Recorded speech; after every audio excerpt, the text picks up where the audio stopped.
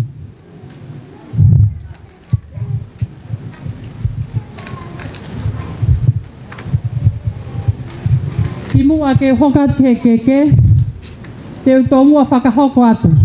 Ai whine motua whakahoko whatongia.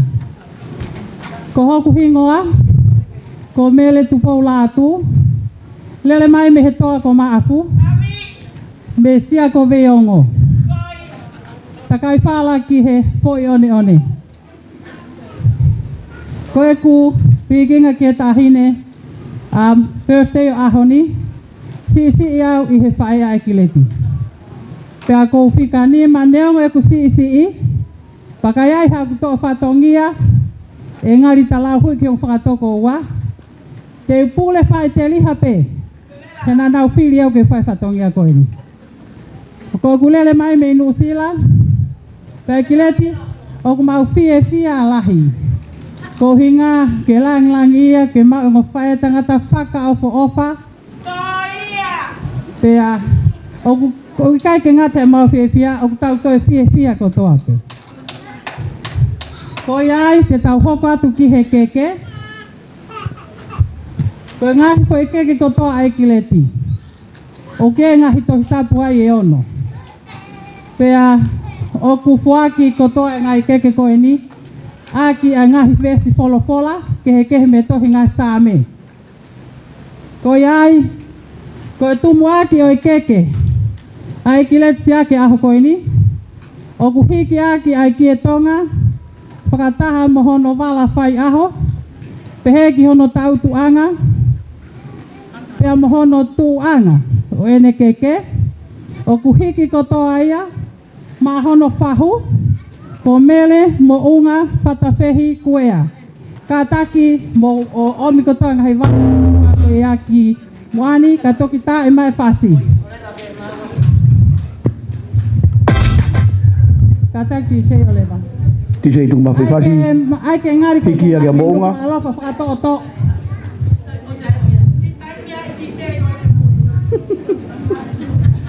Owa te mauto e pure he koko tūtūni e. Whakatoto. Ia koe tu whiwhine lahi whoki ni o ahoafi.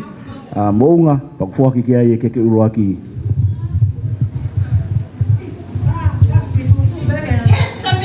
O rewa o te tarangataa.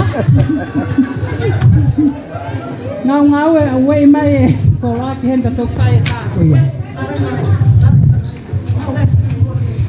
Omi hono wālaki he, o tūtū ke mau. Mari ko motua hono ai ia. Ai ke whai mo tapewa hawhine motua hafu ngatu la wono. Mari. Hei kai ke whaha tapewa ko ki lau tolu. Tō atu. A fofo ngai ki e. Mo ka take o mai mo e tautuanga.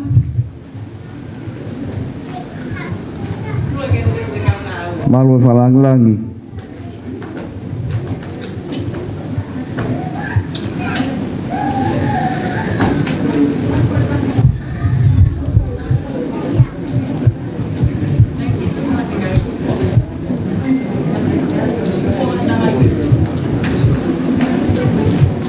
Se fa mole ki ta mai ha ki pas mahana ku nau te hala ke nau la ka ke ta ha pa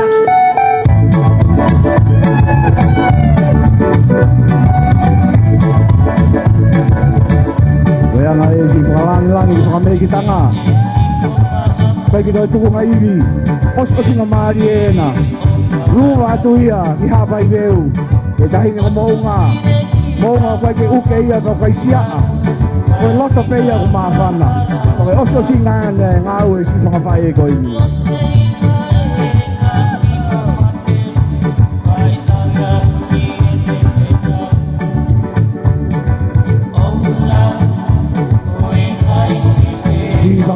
penyo arisi unau tu mai ke fai patongia.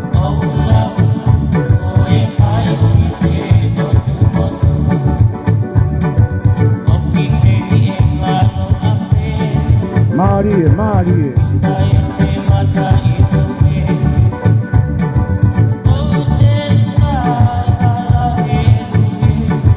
Mone lawe puna ke kuka kapa e loto e fine matuani.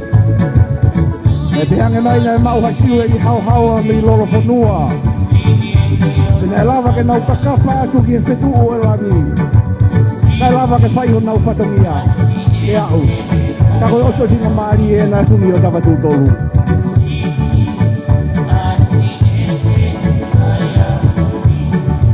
Mari.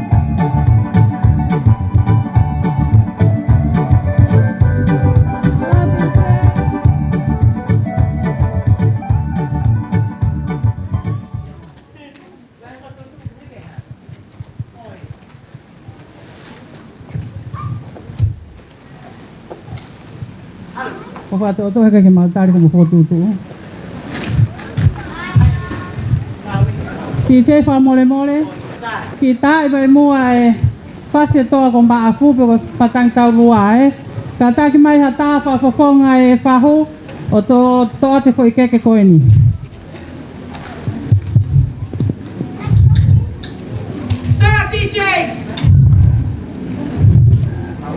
Malo falang langi.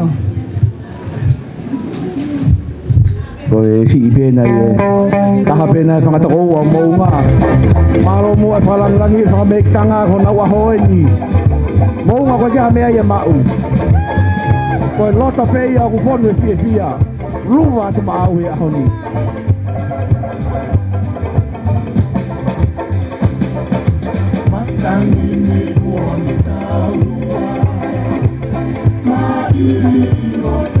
Mari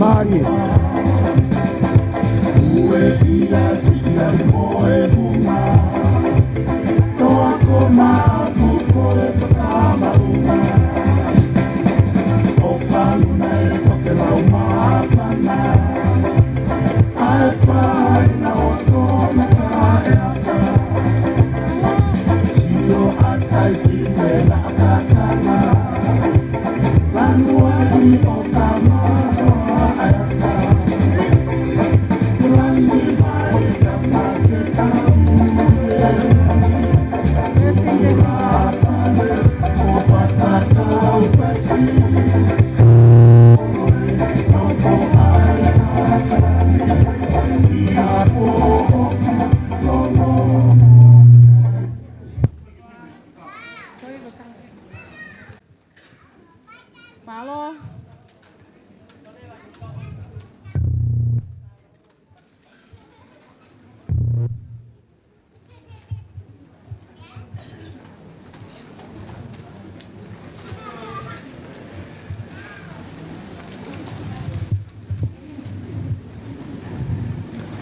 Tau hoka ke hono wa.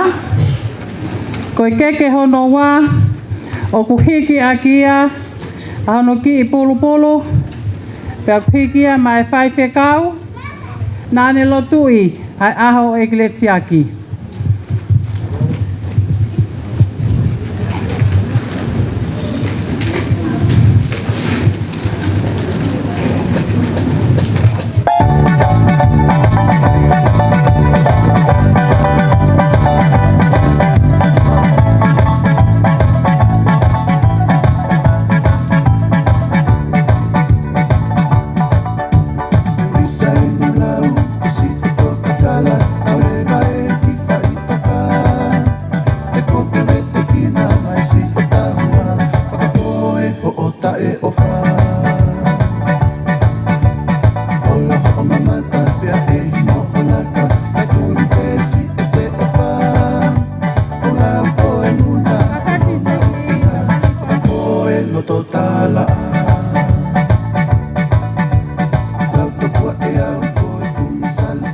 Kata komremore, ko ki whehala ki e, ko hingoa whai whekau ko mate alona.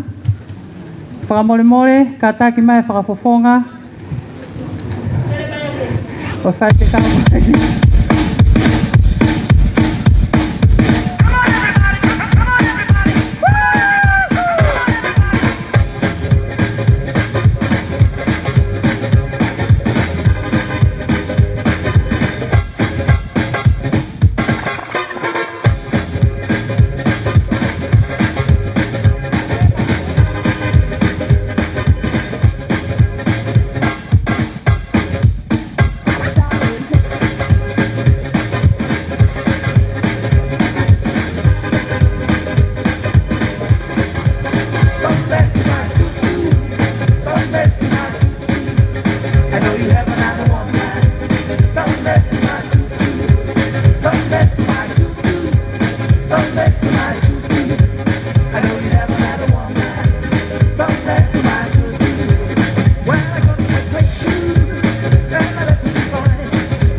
Malo, malo.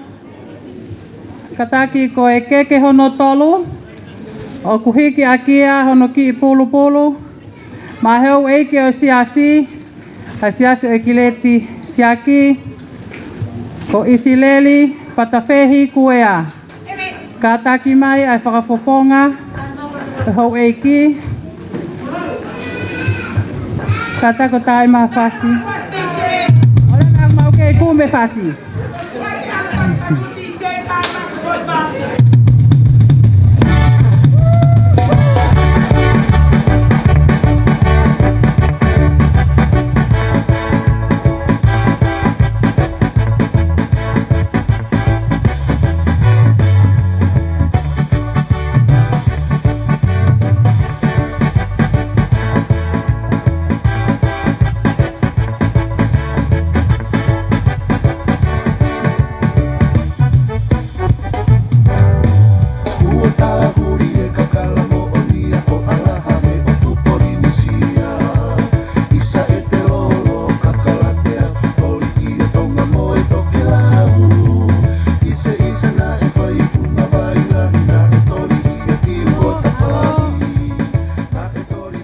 Kataki kata hoko atu.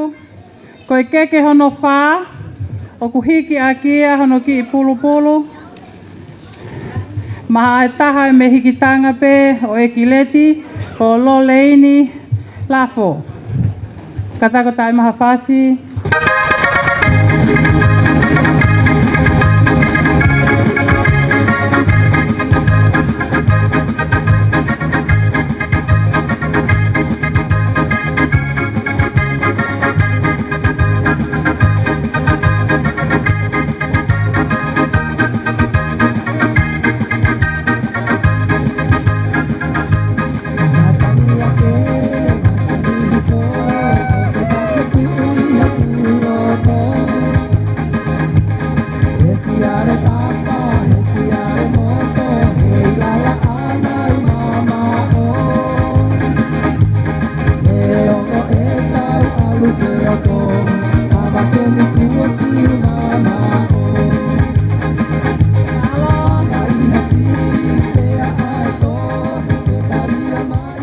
Tahoko atu ko e keke hono nima. O kuhika kia hono ki pulu pulu. Ma e taha pe whakamehikitanga o Ekileti Siaki. Ko mele kaloni palu. Kataki mai whafofonga. Ma watu e ke koe ni. Suavecito a revolear. Baja. Sube. Mueve. Tiembla. Baja. Revolea. Sube. Revolea. Mueve. Revolea. Tiembla. Revolea. Baja. Revolea. Sube. Revolea. Mueve. Revolea. Tiembla. Revolea. Baby, ay, baby, uy. Suavecito a revolear. La samba llegó, la samba está aquí. La samba llegó, muévete así. La samba llegó, muévete bom bom. La samba llegó, ta. Hay un meneo de colita, muévele la cinturita, quiero verle revolear. Revolea ahora, ya llegó la hora. Es este el momento, ven a revolear. Revolea ahora, ya llegó la hora. Es este el momento, ven a revolear. Baby, ay, baby, uy. Suavecito a revolear. Baja, revolea. Sube, revolea. Mueve, revolea. Tiembla, revolea. Baja, revolea. Sube, revolea. Mueve, revolea. Tiembla, revolea. Malo.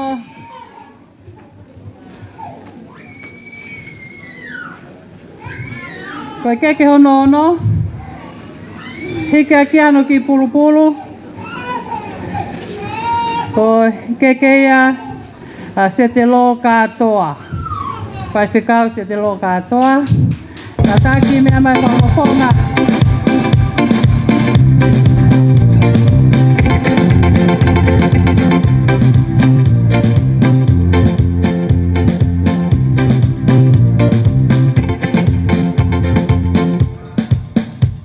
Mai sera sera che mi vieni, se cade di mano nelle mani, alla luna che chi se ne sogna, e notte la dico lui ancora, se la chitarra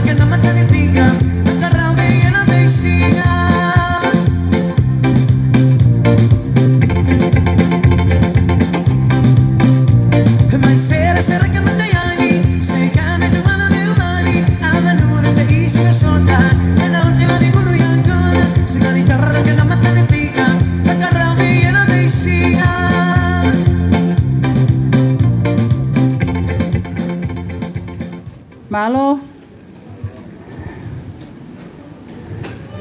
Koe po I keke whakaosi. O kike kia hono ki pulu.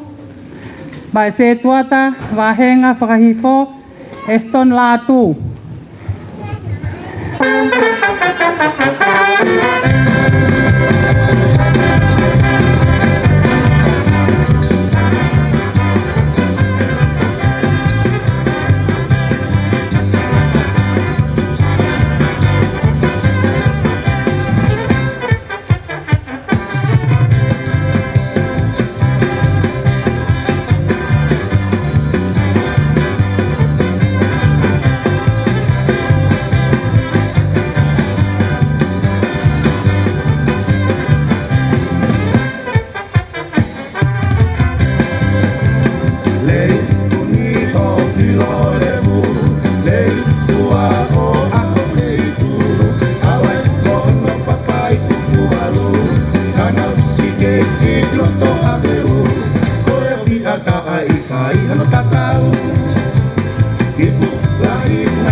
Fui a la minha primavera, o fango no te que eu na holo, fui lo cresci a come eu mo, o pu na si ui unta pe molalo, o auto ia tae.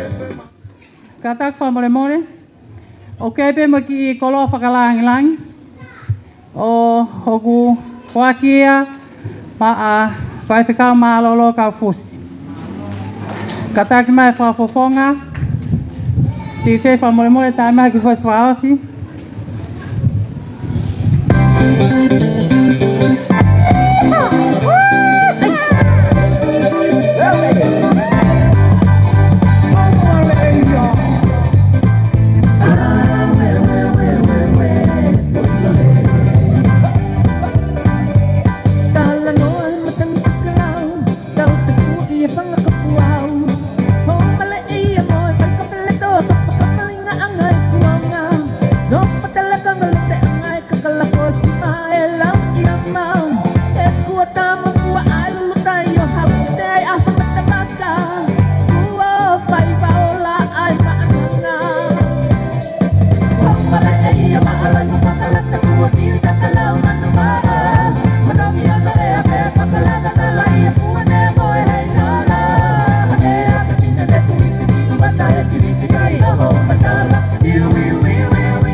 Katak whamoremore di che.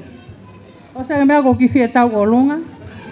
Ta me mu ai fase ai play fair blue kolis ko tu po. Kau ki vai fa malo sino. Kau kaya tu ke mau wilo.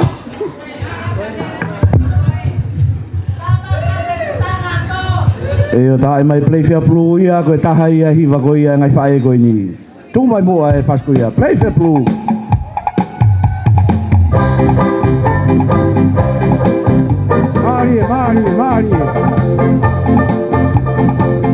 Mari tamai ki. Ao be utau na to ai ke koris ko tu pou, tapi ko mananga. Ao be utau na to ai. Ke tu hei la ko matala puto. O wai no tala ona ko he, tau crazy blue. Mari tamai ki. Mari. Esta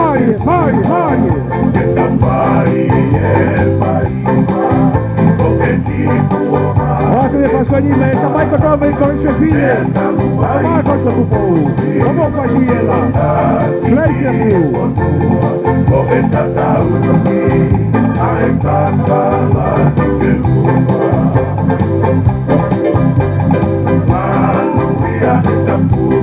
Toma malo, yang ngai fae ko to ko ini. Malo.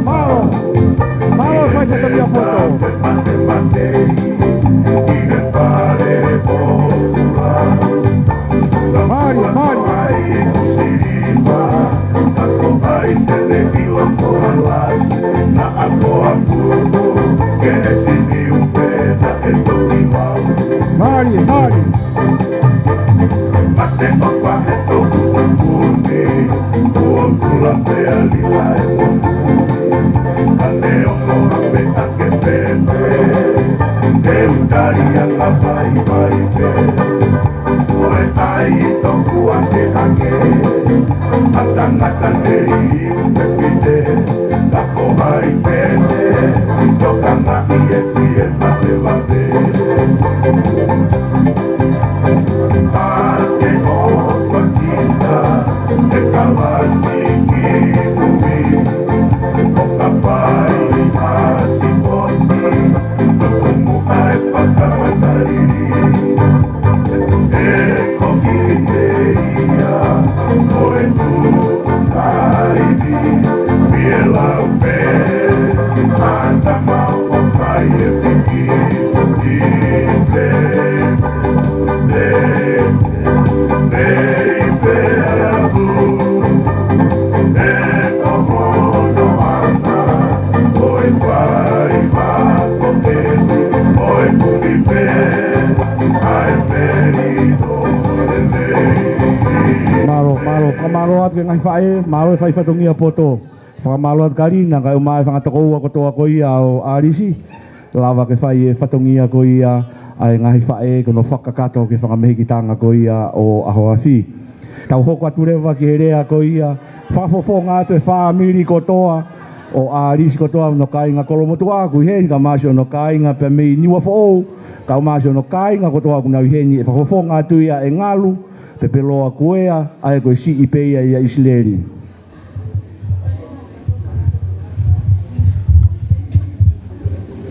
Tro.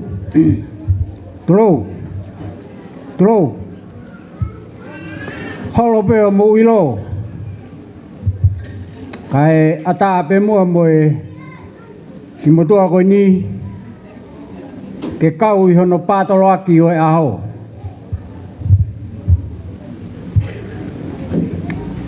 Tege whai rea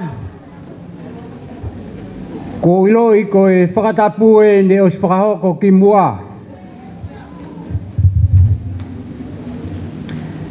I mua ia teu ki whetapa pe ki he tawhaaki o e tamai ai tamai a arisi. Kono ingoa ko misima. Mauasione. Ki anga mau tu whakakolo motua. Ko mea kotoa pe I api o tangata eki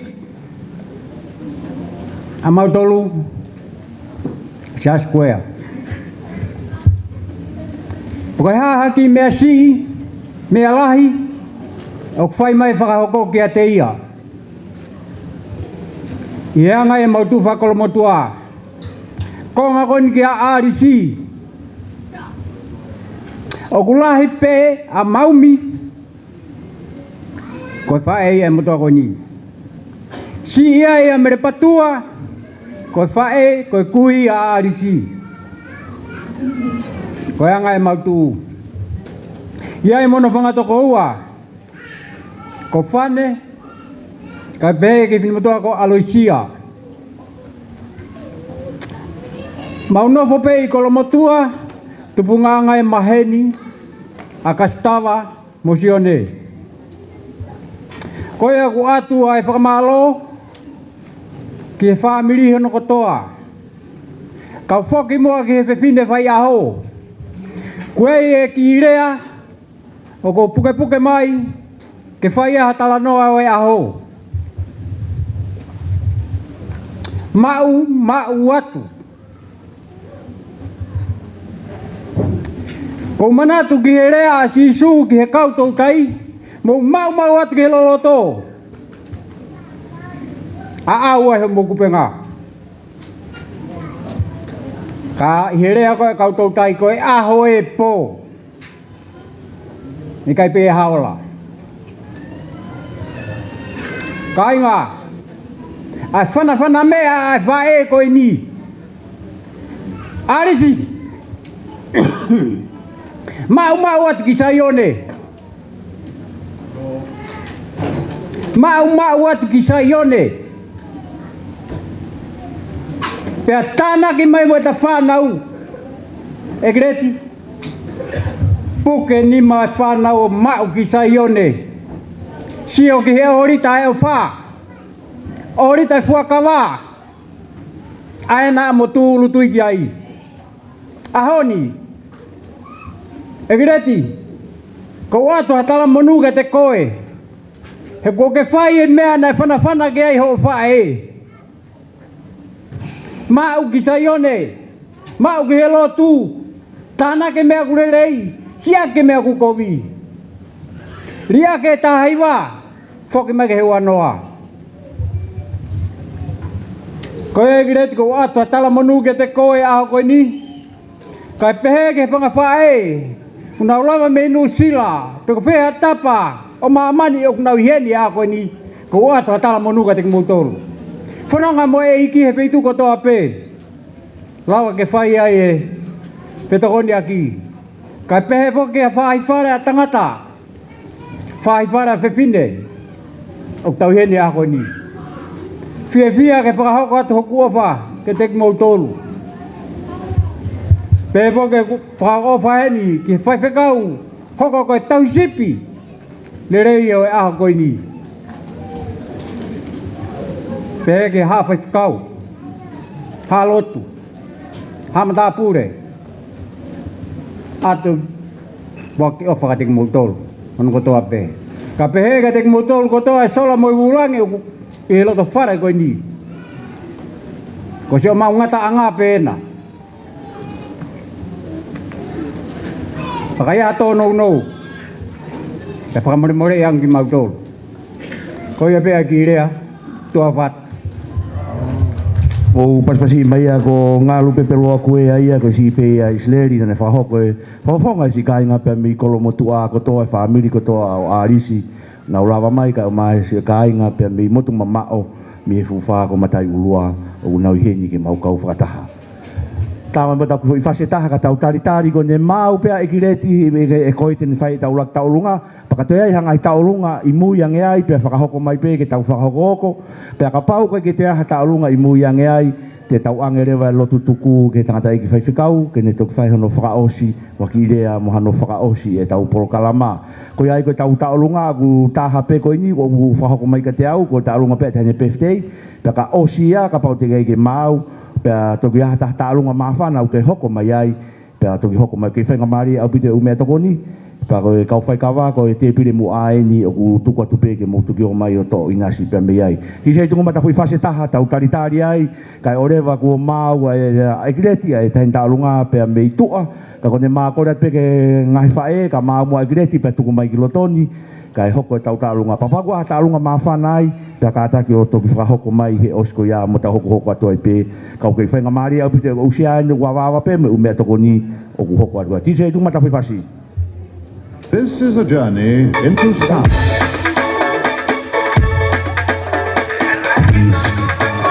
Kore mai ni talunga Siaki ke mo hoko mai he to talunga Ekileti talunga ko ya Siaki ko fa hoko mai ke na fa hoko talunga ko ya to talunga Ekileti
Ia koe ko mau e tau tahin taurunga. Ka koe ko tuku mai ki loto ka te kora tu e tahe whangawhae ka tahe ki nau tolu ke hao wharea e taurunga koe ni. Koe taurunga ine tahe nene ku uhinga e tau iheni e tahe ne birthday. E kere ko paspasi mai mua a Ekileti.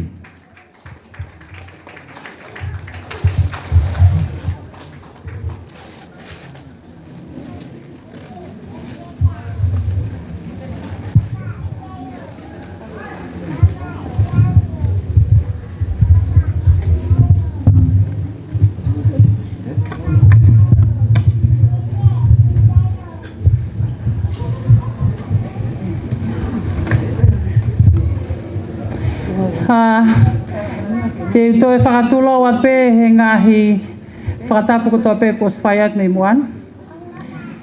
Ka e whakahauka te ki tau olunga koe ni ki tāne birthday ahoni. Ki mua ke whakahauka te tau olunga. O ko tō mua ko lea tueni ki he whahu e tahen tau olunga. Ki a mounga koea. Ke mea mai huia te tekteki o Ekileti. Ka tok whakahauka te ne whakamei te he whiawhkoe ni. Pea kohono ki tuu anga. Uloto lele ipa Ekileti Siaki. Ke whakia. Mai whanau ho mehikitanga ko mamao atu.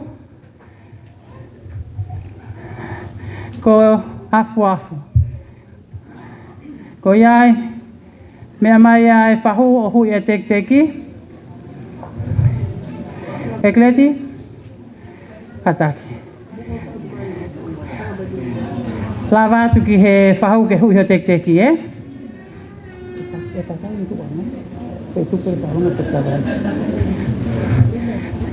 Meki, mo kataki ako takai ki tuanga Ekileti. Ai ki mo pote whai whatongia he whiawhi pa ko tau au ki he rai ha, e? Owa, takai ia. Ko ia. Fiela hana mau whiri ko he lau i taha. Ko poto he anga. Ko ia. Halo.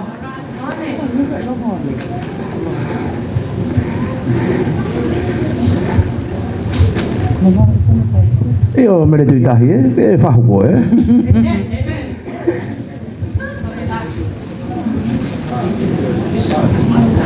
Ko ia. Mari e tahi ne taurunga. Ko e tumua ki e ni puhuni o tawa tutou. Ko e aho vegu tau manatu ki e toa ko maafu. Taka ngau e ni whawhae ko e ni. Mari. Mari.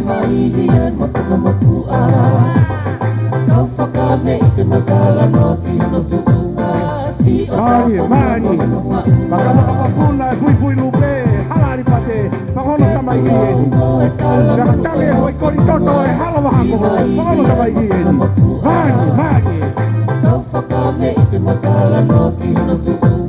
Mari. Malo hapare.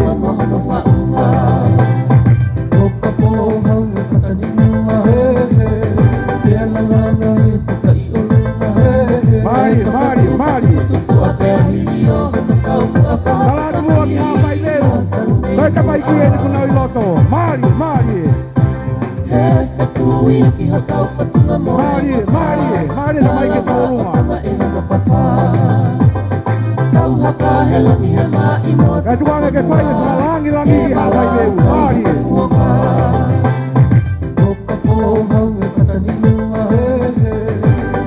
Koe tamai ki e ni me ano he a mai pu maka ka pauli ne. Koe tamai ki e ni me haupare ia. Mari e tamai ki. Rao pe ko tau sio ai ke sia o fine hika.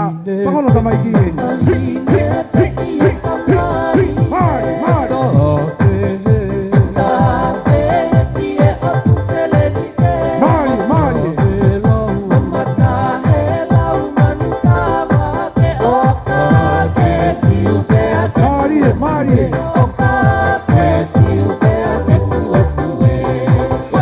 Mari. Mari. Salatu ki e toa o tua ki tau. O wha se toa ko maafu. Mari. Kapumo e ka lafumo e ka fa o e ngari he hau ei ke hau whanga.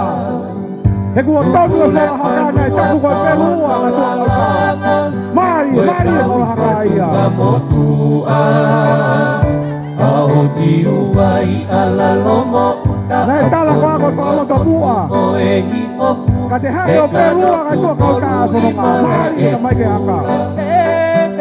Tuke tuke ana ia oe motu kako ene fuka Mari Si ene taalo koe whano mono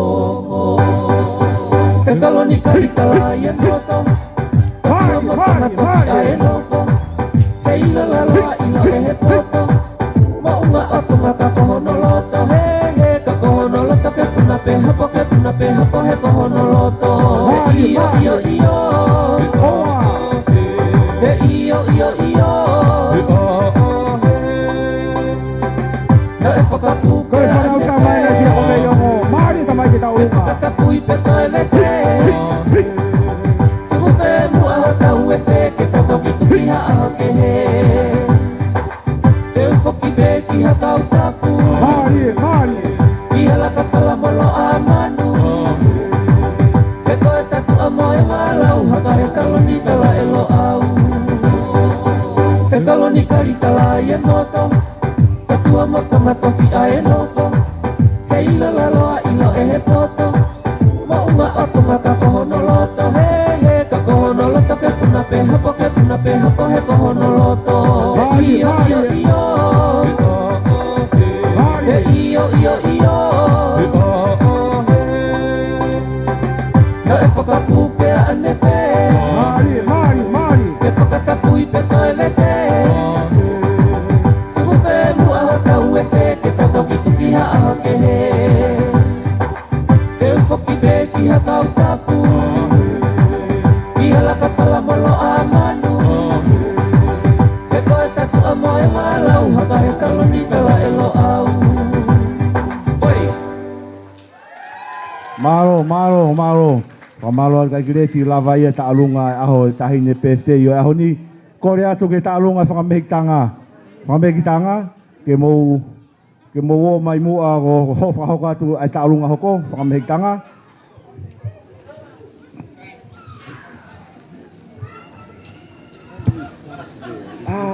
It is higher.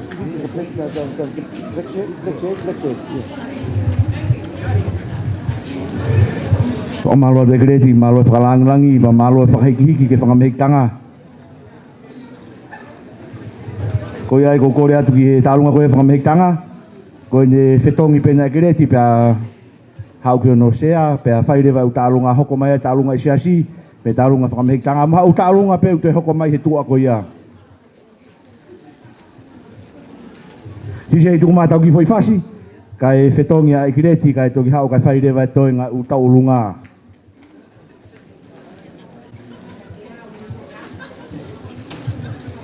Ko kore atu ko moutol kona whai u taulunga. Suavecito a revolear Tuku mai mua e u whataulunga ke DJ. Sube Mueve Tiembla Baila Revolea Sube Revolea Mueve Revolea Tiembla Revolea Baila Revolea Sube Revolea Mueve Revolea Tiembla Revolea Baby ay, baby uy Suavecito a revolear La samba llegó, la samba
kore pe ke u whanga he whakatapu o sana whakatapua me aho e ki koini ka ata ke whakahoko atu e tālunga e whahu. Ai a koe ki i tuuanga ko ina e tālunga, ai koe ngā mokopuna pe no mo unga. Pea mohona teki, o fuak pe mai tahine pe ftei koe o ahoni. Ai koe na teki koe tola tahafe, mo ki koloa koe ni i loto. Malo.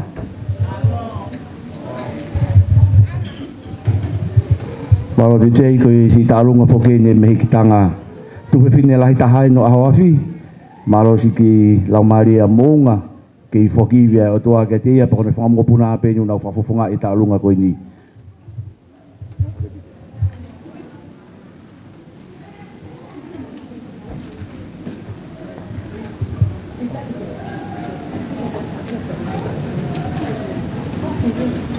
Mau te tomi ya.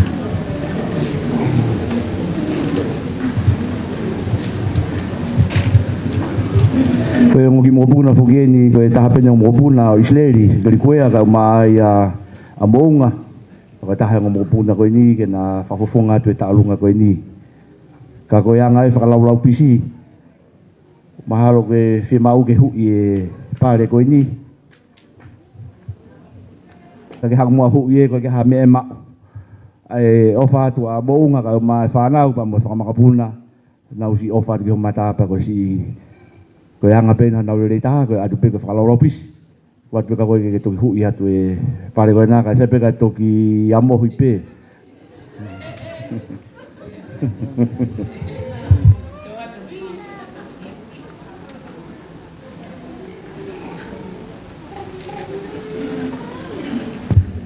Iyo ke takai mua mo tu ako kore mai fine matu ako ni a ekleklahi ke takai mua tu anga o foakia.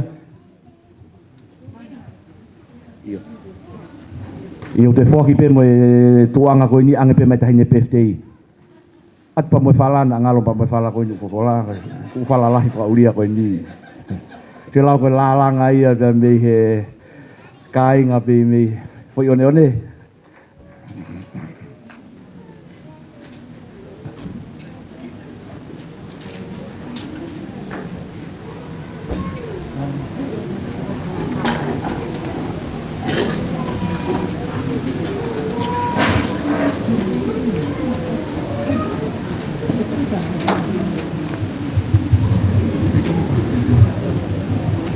Oi, takai ele ko fala paanga ko na. Ka tuku ia na pon shop mahalo ko.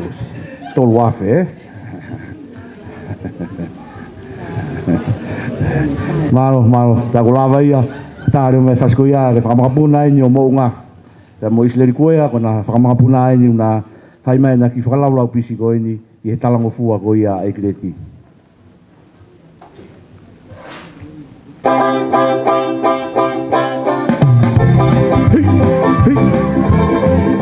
Mone lawa puna ke, kai matangi ko angi taulua pa kone mai iri roto ko lua.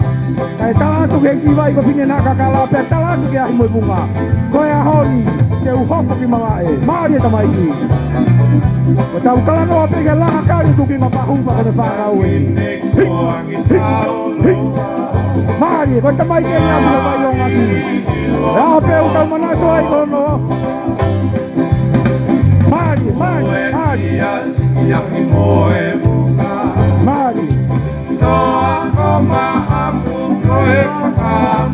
Koe tumua ki ena sia ko veia ngō koe toa ko maamu.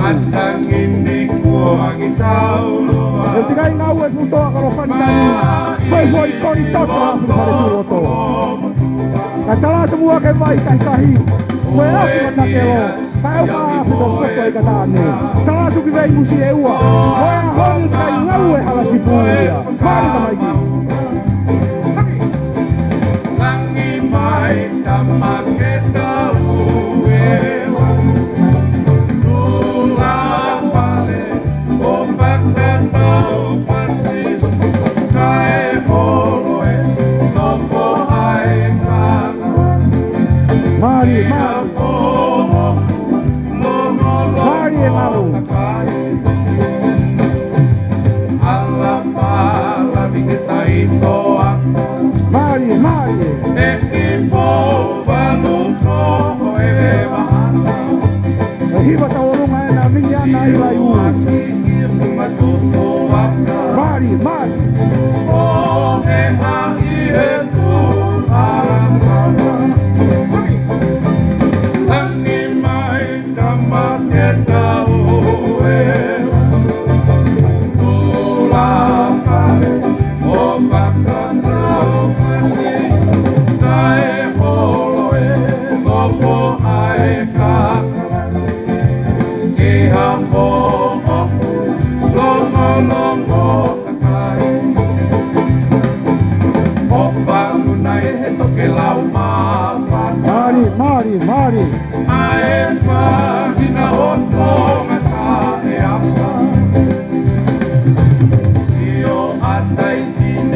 mga puna mo nga mo Israel ko ya. Malo mo whakalang-langi. Mo si toka imai Ekileti pa mo si whanau ko. Te hoka tuen ke ngo mehi tanga hoko hake ko na loreini pa mo no tokowa na whakahoko atu na taulunga.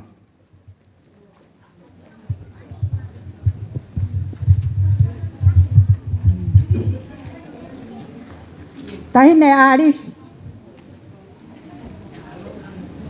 Sio mai pe kau man. Kita alungannya kau pension. Kau osio singa Maria pen. Kanyang pension ni. Kau mau pe foi loria. Ikilet.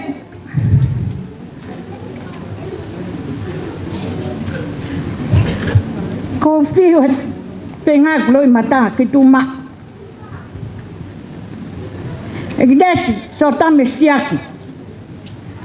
Kaya me ma ko ilo ko failore pe mau. Ko mau pe awe alu lotu.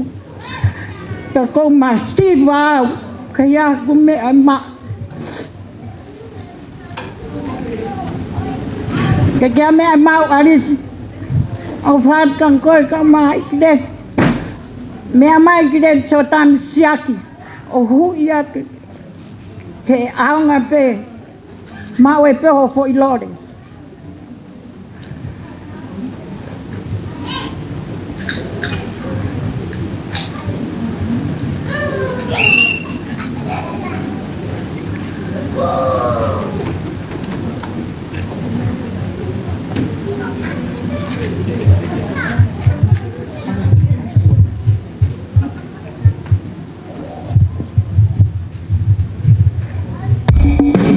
Koe tālunga whako ni taha ngō mehi tanga.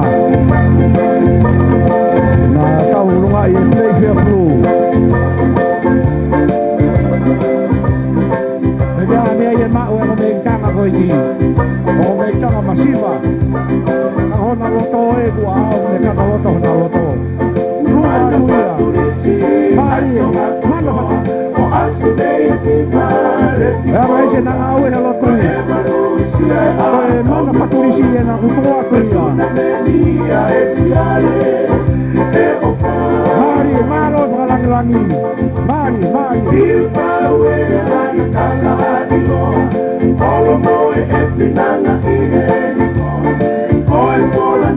Ake kutau mana toa i e.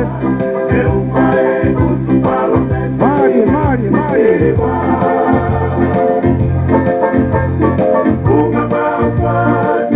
Mari e taurunga.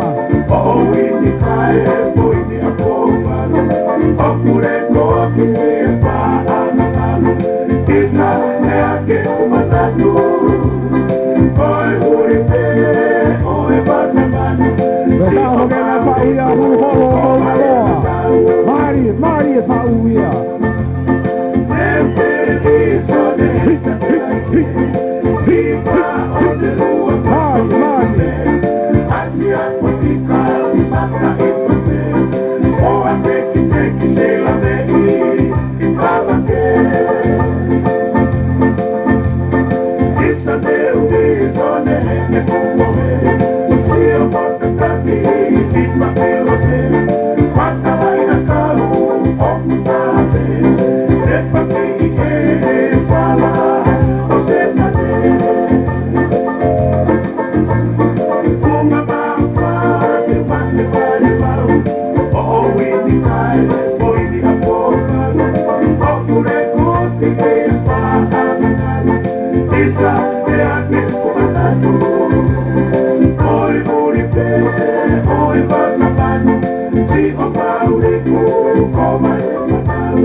Si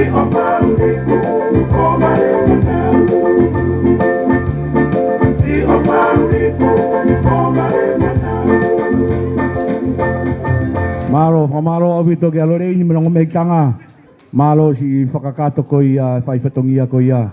Ko ia en ko de ospe talunga ko ni ko talunga ko hoko ko si kaumea ko ni si kauwaha mai mitonga a sena. Ko unau talunga ko ni ko hoko. Pakahiri ia. Pakahiri ko ia talunga ko ni a sena. Mea si lakofe a tonga mo ne kauwaha mai meai.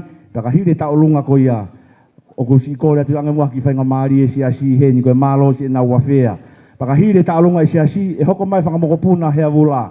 Whakamokopuna hea vula. Na hoko mai he tua si asi ko stare te si teu teu e si kai ngalotu mei tua.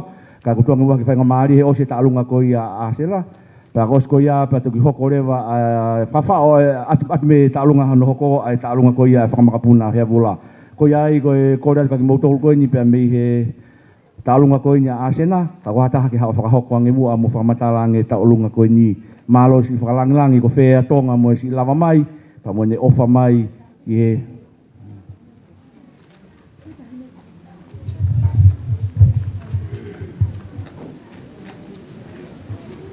Ko le beke hoko tai pe ngahi. Whakawhiawhia whakawhamiri ko nai toki osi. Ko ki talunga ko ni ko e talunga ia ai whamiri tamai ko ai tahine whai aho. Ka ki aha mea mao ko ki tuanga pe ena. Pea mo e tek-teki Ekileti. Ka taki maha to'o ko tolai tahake.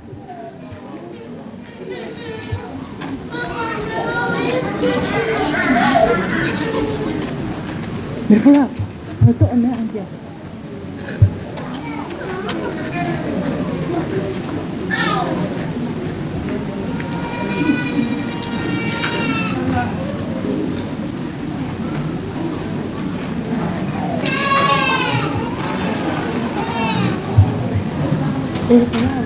Kita kecil mereka. Dulu kita lihat tu. Ai ko lo o tek mo ki tuanga ko ni po aki pe mai tahine peste. Malo. Whamalo atu ni malo mo e whalanglangi. E kau mehitanga ko ni si ono whalanglangi ko ni. Maa koe patua te whaskoia. Talunga ko ni ko si kauwaha mai mitonga. Ke whakakato. Pahiria pa mo ki foi talunga si asi. Si hene whai whikau pa mo se tuata. Pati koko mai lewa whakamokopuna o hea vula i he tua ko ia. Papau koe ke te hata alunga e te talunga whakaos lewa Ekileti. Ke to e whai ne foi talunga ko ia na e hoko atu ane nai.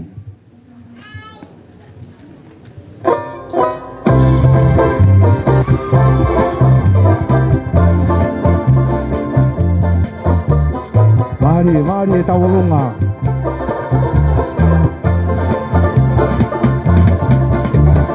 Wisa neulele merito ke lau. Ea se mau lere mai me motu ma mao.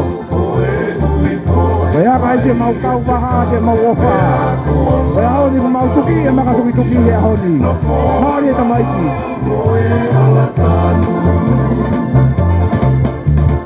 Na e mei foki si okuloto. Mei foki si okuloto. Ea hove mau manato ai ke tāti mo aka. Ape mau manato ai ke esi o siwa o mao. Ai hufa mata i mua. Pea kulolomi ho mau to homa. Mari e tai e taurunga. Whanga i karisi e nau mahi. E ka kapa puna toi malau ka mono lau e ni. Mari e tamaiki. Asi teria afi. Na akapasi asi i motusi. Mari e taurunga.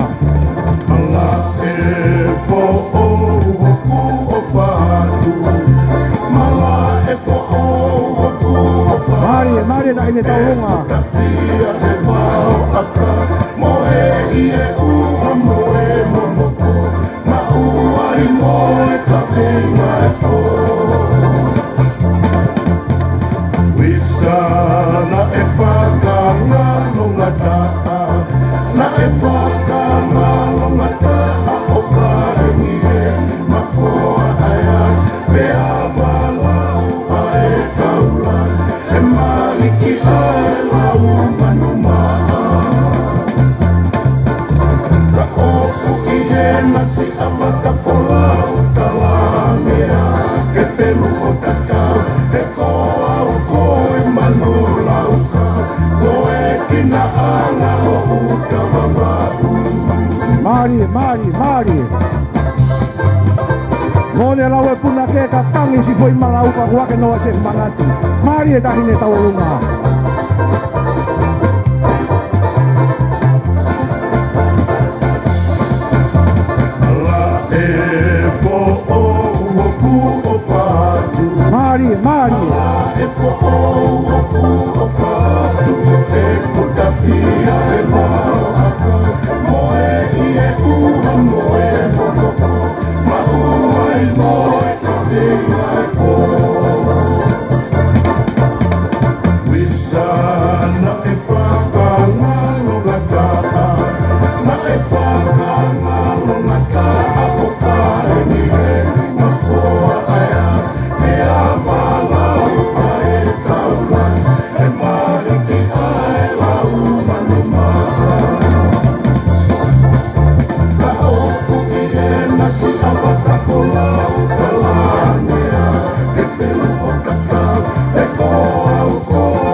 Mari. Mari tahine haka.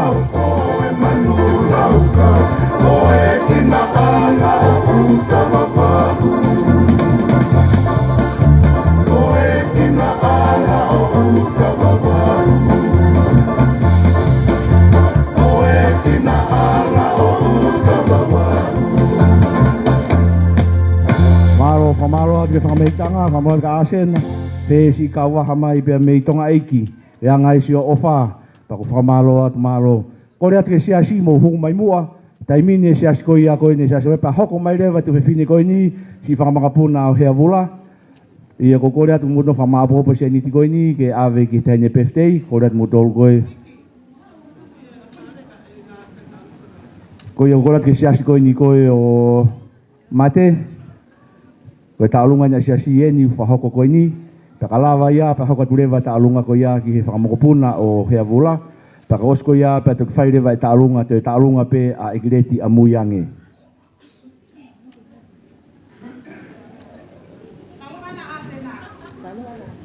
Ko kore whamore mōrea, tako koe ta'alunga ni a asena, kau pe au koe tako ta'alunga pe taha ngō mehitanga, tako asena ni koe ta'alunga ni koe, mai koe mitonga ko asena ni whamore mōrea.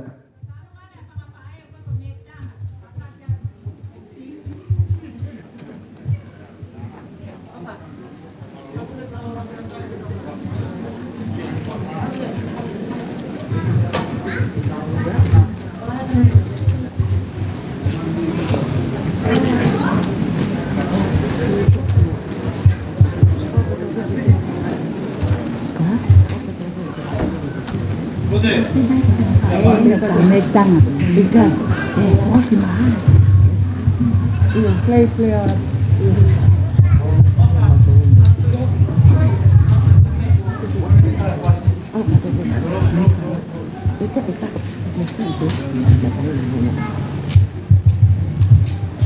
Kore peke u whaka malmalo atu ai pe i he ngai whakatapu ko whaiat mei moani, ka tāma oku ke whakahoko atu ai ki whakameite o fiaf ko eni. Ko e whakameite ko eni ai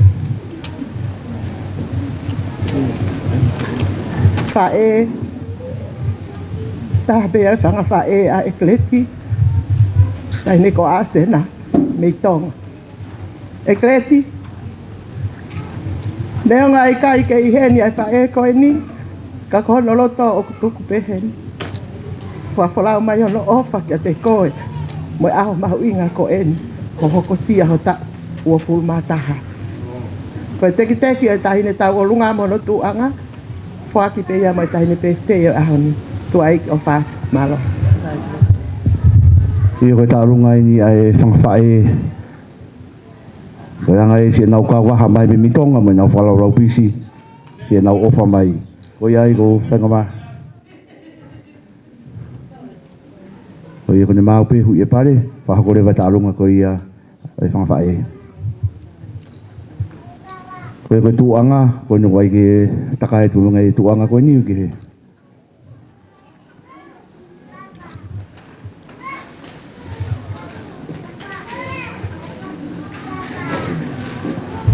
tu siasi tu apa siasi pakai hokoko. Siasi pakai hokoko, patu hokoko ai kide.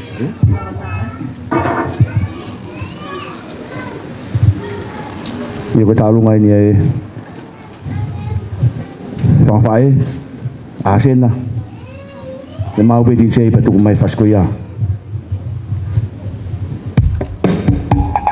Play fair blue. Owa. Mari ka Mikey. Mari ta hik haka.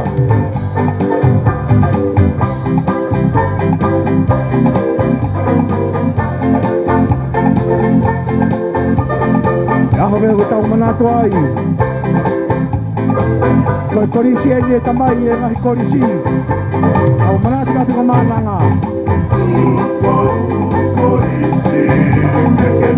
Unia ke i puke puke.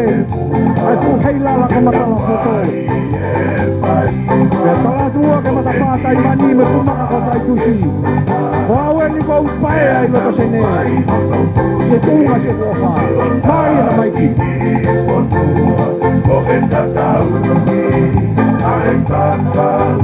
Bayang ai se mau ware ia tama. Bayang ai se mau hiki hiki te Kai kita tuku sa mau loto. Kai oso singa mari e na me kana loto tanga pae koi. O kua au peo lunga. Ke tanga mahino ko nau whanau tamai. Mari, mari e kakai. Na akoa fumo ke sini upena e toki wau. E mone laua tunake. He papata pega na elanga. Pa kowi teka hoto kiwaka. He koe fatu whala me i whare la lava. Koe tumu aki ena. Koe teru teu ena se mau loto whare. Ku mau lunga tu he aki. Mari, mari e tau lunga. Koe ai toku ake hake. Atangata neri upe pite. Kako mai pene. Tokanga i e fie mate mate. Ate o pakita. E kawasi ki kumi. Maro salangolangi. Mari, mari. Tukumu ai whakamantariri. Koe oso singo mari e na e whakawhae. Koe kano loto pena ho na uloto. Koe lai huni peia mei tamatutonu. Ia koe menenga peia e toko maafu. Mari ka mai ki tau runga.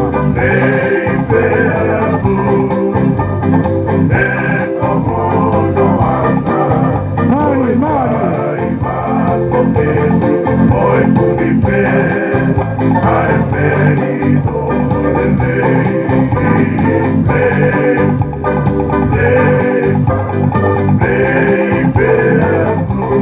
Mari e tau runga, mari e haka. Koe atu ngai se maware ia tama. Kai ke tai tuku hairi. Koe oso singa mari e ena. O kei ka kapa pe si o mauloto. Ka koe lunga atu ena. Ke whakamahino. Koe ngaka ana ena. Koe ngalu tuku ena whakapae ko ena.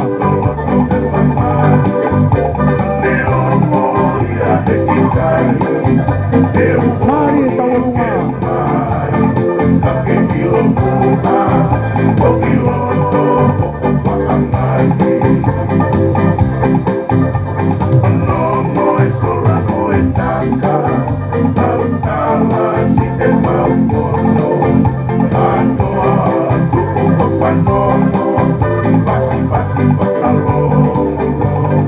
Mari, mari, mari na hine tau lunga.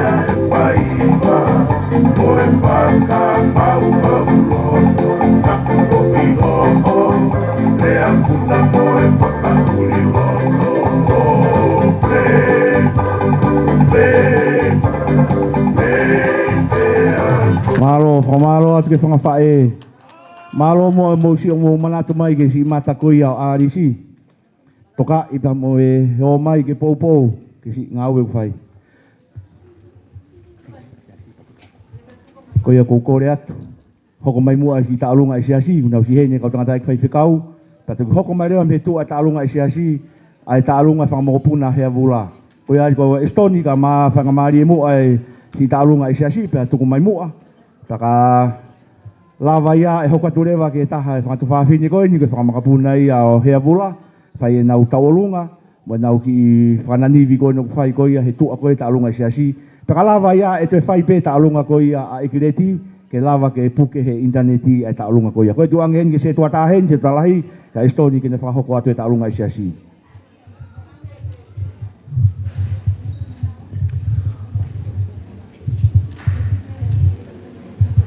Tolo koe mafi ku leo whiafua e o pe. Bata whetonga whilangalo lotu tatau na o wana ia loloa. Tumoa e whakamari koe ni ke u kore hago fua kawa atoa pagai. Whai ai whame ite koe ni.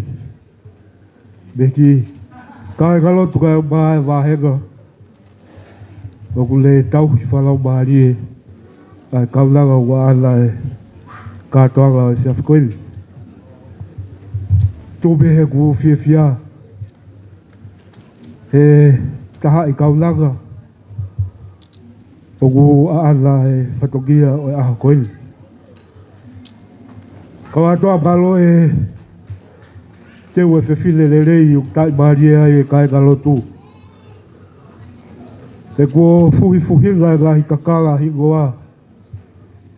Pea a siri ai he kua i whare i tu. Ka lau ke malae o e a ko. He kai te uwhehu ia. A e tawhaki whakai ka te mika. O e whiwhile koe ni. Ka lau ke musika e kai ke toi whakamatala. E kai taimi o kule hiwe ai. I he loto whare e siasi pea ku te onga na reha naiting ke iri o whana mai.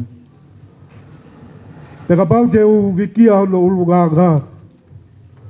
Ko hai au ke u whakamatala. Ka ku tai maari e a loto whare e siasi. Ke whakamo oni he ofa tau potu me mi loto tatau ko whakafotunga mai. He fofonga e kaulanga koe ni. Kawatoa. Koe whakafitai meho maulau maari e. Ka sipinga le rei ko whai he o whiwhile koe ni. Pe tai maari e loto whare e siasi. Kui kai hamea e mo ua. Ko takata eki whaifkau na nga tau whalau maari e. Na kaulanga koe ni. A mai ho eiki o siasi. Isleri koea. Peke kau se tuata whamawhai. Na mai toenga siasi o ken livei. Kai o maa foke a wahenga whai i fo. Maurere mai peke whakakato atu ho mau o whalahi. Mai tala monua tu tahi le Ekileti. O whakekaua e eiki. E aua mua nā ngalo. E whatogia o e siasi le talo no na mua i koe. E miho keisi. Kaulanga koe le ukamanake le whakahoko atu ai whakame i te.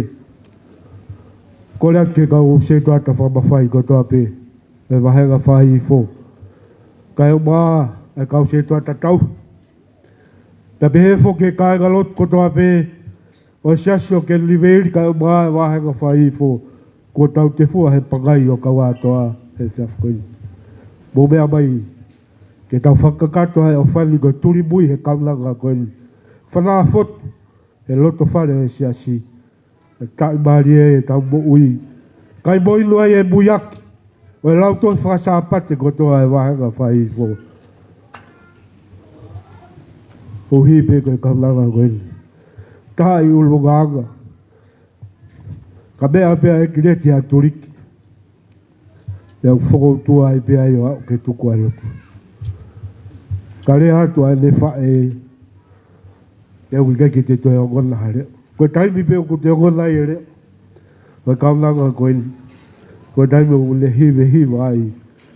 I he whamahare e soli a siasi. O pehea e o whatu mo tala mulu. Tuanga kai o maha tek-teki koe ni. Koe atu. Tai le Ekileti. Ka taki o mea mai. O hui atu. Koe tola e tahafi. O fufonga atu e whaifkau.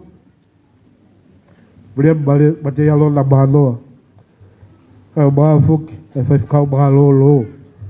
ke pui ka fus e foki ke fai kau se de lo ka to ke kau se twat ba ho we ki a be ke sas ko to be o ke li ve e fiaf ko ni ko ya fa be ite te ba fai se de ba ba o te tawat tai ba fas ka bu ka ta ki ba ki lo to ke li ke tau fa be ite aho fa ko lo ko li ba lo pito ka wa to ba lo ba fa ka ba li Kamalo tu ni ke te mo nga pa sia si.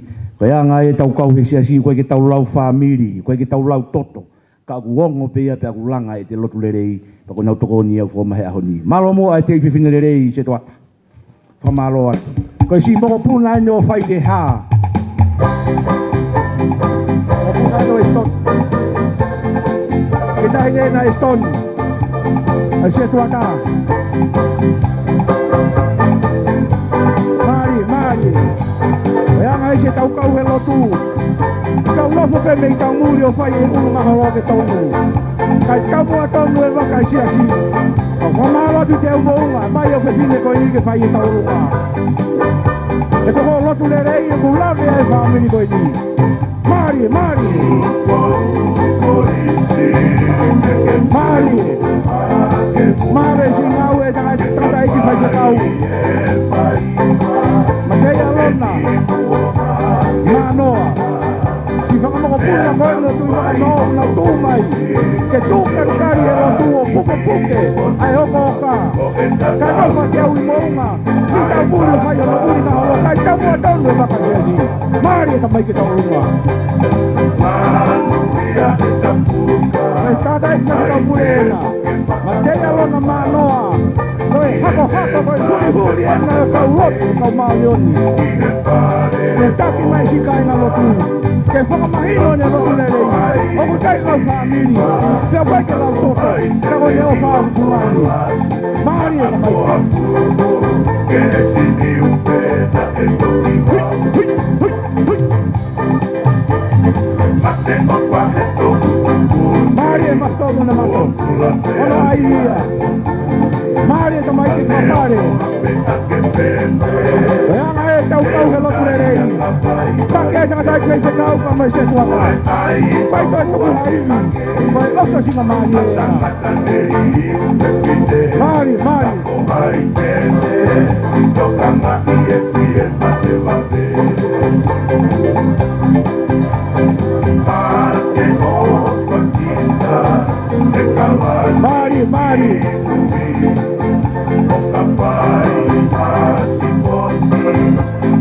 Mari e tau rungata hine. Tāpe ngai ne o mia ni he sila pelua. Mari e. Rao pe kutau manatu pe api ko mamana na waho. Kau manatu ki sia lata. Paku ai pe hama kau se hine. Mari e tau runga.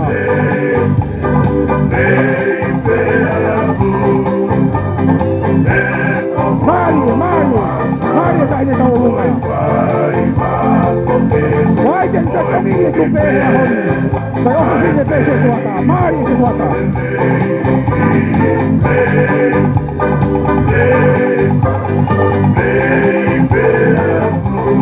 Mari e tau runga. Mari tahine.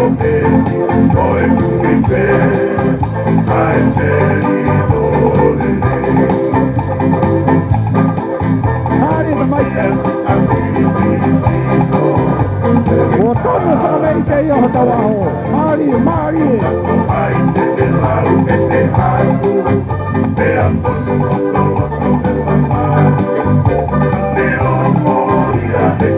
kahine tau alunga. Kia lau he koska mau whatu ia nei whai nei tumua.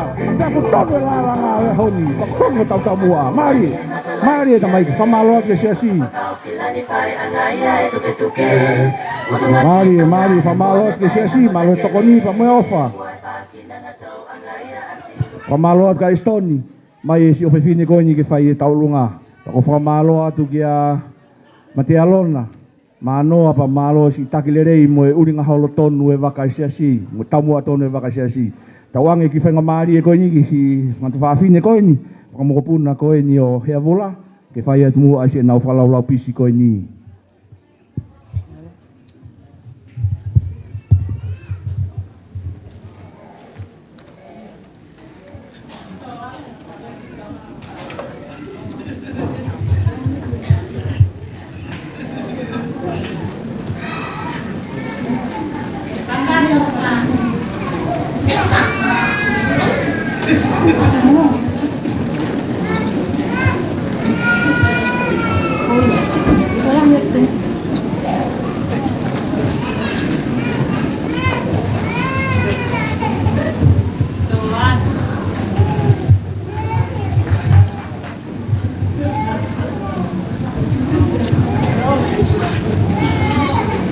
Kore pe mua ke u toi whakabalu malu atu.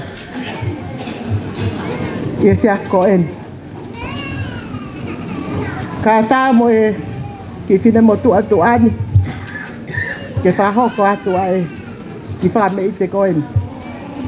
Te urak whahoko atu ai uhinga e ku asi. Ie pangai ko en. Ko huingo ako ka tisa tau ataina. Ko i kulele mai me ot motu lalo. Pare vai kapa o tea.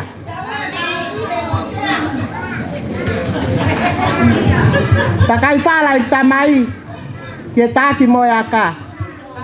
Pe mo fo ui. Hala hi fo. Tu ngai ai asi. Ye katoanga ko eni. Ko nga ko fa ai Ekileti. O kulahi ai kui ai Ekileti. Kai si e kukui. Arisi.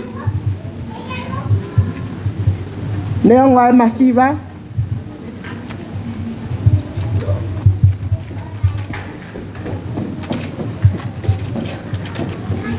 Ka ko lele mai pe mo wiki ko eni. Ko e manatu te ki pai toka.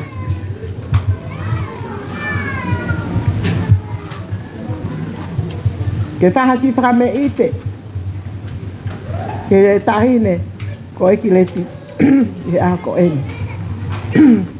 Ko tui ko e aho mahu inga e ahon. Hikai ke tau whakasi isi e ahon. E tau fia ngahi whae. I talango fua au whai. E kau nanga ko eni. Ko ki tek-teki o kou lele mai moia Ekileti. Kei kaha me e ma. O whae, ko whae masiva. Mo ki motu i takapau ko e. Kei whakamoko pe ai ho tua whare. Ko ki tola taha afe. Whake at pe ke whae aka whakalau noa. E ke mai Ekileti ka te au. Ka tisau ke mari ki whe. Kou talang, kou takai pala. Ke lolo halai walu. Ke kolo tālā ko kai pu kapapulu lai taha koe a mama ni. Tama Ekileti. Ko kia ngahi hiwa me le matua ko manako ai ko tānga iyo. E whekau reke tālu ngai ho ki te hina ko e ni pasi pe me hala manga no me le matua ke whaka pai aka whakambe ite ke tahine ko Ekileti tua eki o whāti.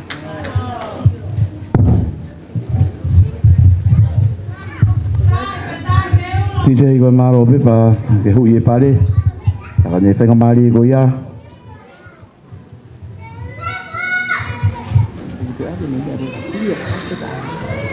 Pa koe tuanga koe ni wa AVP ke toa whahoko meka te au ke atu pe mai whanga whae. Ke arisi pe mo e whanga toko wa e tuanga koe ni. Katak mai mua taha mi hena mi he whanga whae o. O peru e ofa koe ni ko tuwatu. Koe ke hamea ia ma. Ko roto whare pe ia ko masiva. Ka koe anga e loto mo hohoi ho nau loto e nau ofa. Pa ku nau ri pe ai ngahi loi mata me ngahi kakawa koe. Peake mai na e moi mai e whangakui mi whaitoka ke nau masio e whaifatongi a poto. Ka ku mau rau kau pa mau kai utungaki he ngau re rei koe ni kutuku koe ni. Pa ku mau pore pore ai a koe ni. Koe a titei whainga maari e pe pe a tuku mai mua ha fwoi fasi mi tamaiki me hala mga ono. Koe aho pe ku tau manatu ai ki he i o mata aho me ato hila ki ta pana pa ko ai pe no rea e tamaiki ia. Koe a titei whainga maari e pe pe a tuku mai ai fasi tahini koe ni ta alunga koe ni.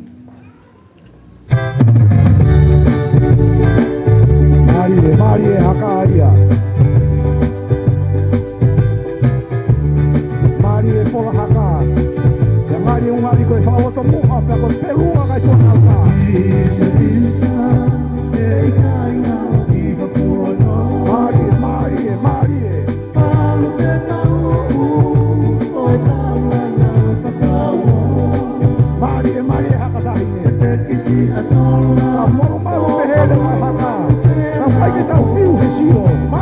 taine haka.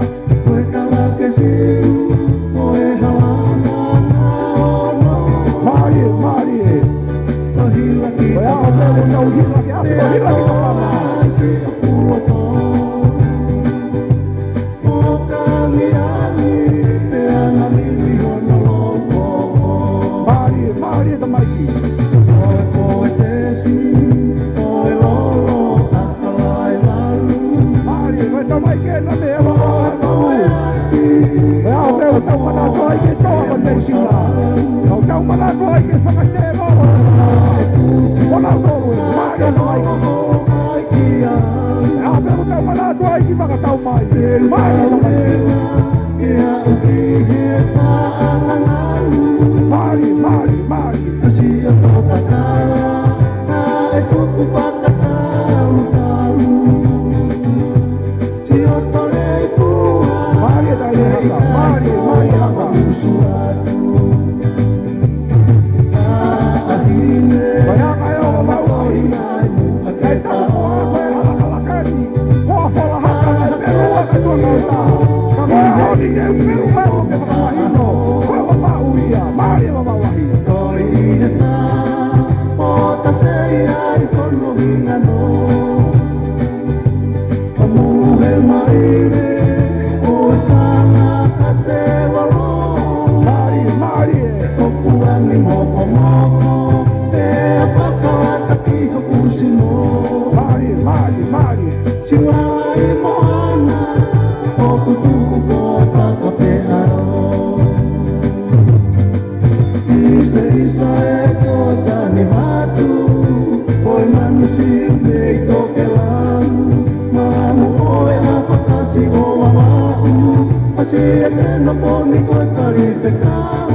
Isa kosi oto whatongi a ki e hau. Mari.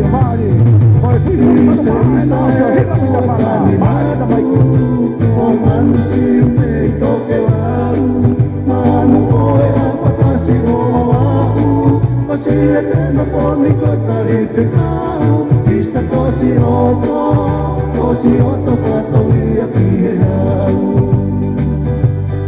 Isa kosi oto whatongi a ki e hau.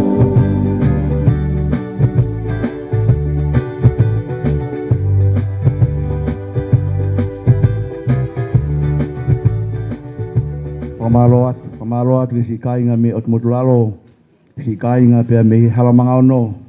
Wai honi ku whakameite fui manu maa mi he i o mata aho mo api o hila ki tapana. Pamalo tahi ne malo e taalunga lerei, tau lawe ai e hawhefkoini.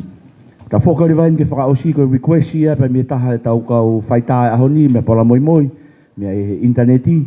Koe kore mai mua ka Ekileti ke te whaiange mua e taalunga koe ane nai, hina kai ke lava ke hulu lerei ke mau e taalunga ane nai, hina futokolahi kau tula whare, haki whainga maari Ekileti, ke te tau te taalunga koe taalunga pakalava taalunga koe ia.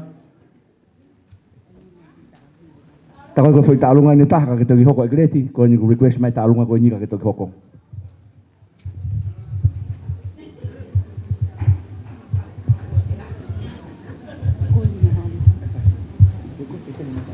Kole ke uhu whanga e ngai whakatapu ko su no koti. Ka atamu oku, at whainga mari e koe ni. Ke whakahoko te ki taalunga paku koe.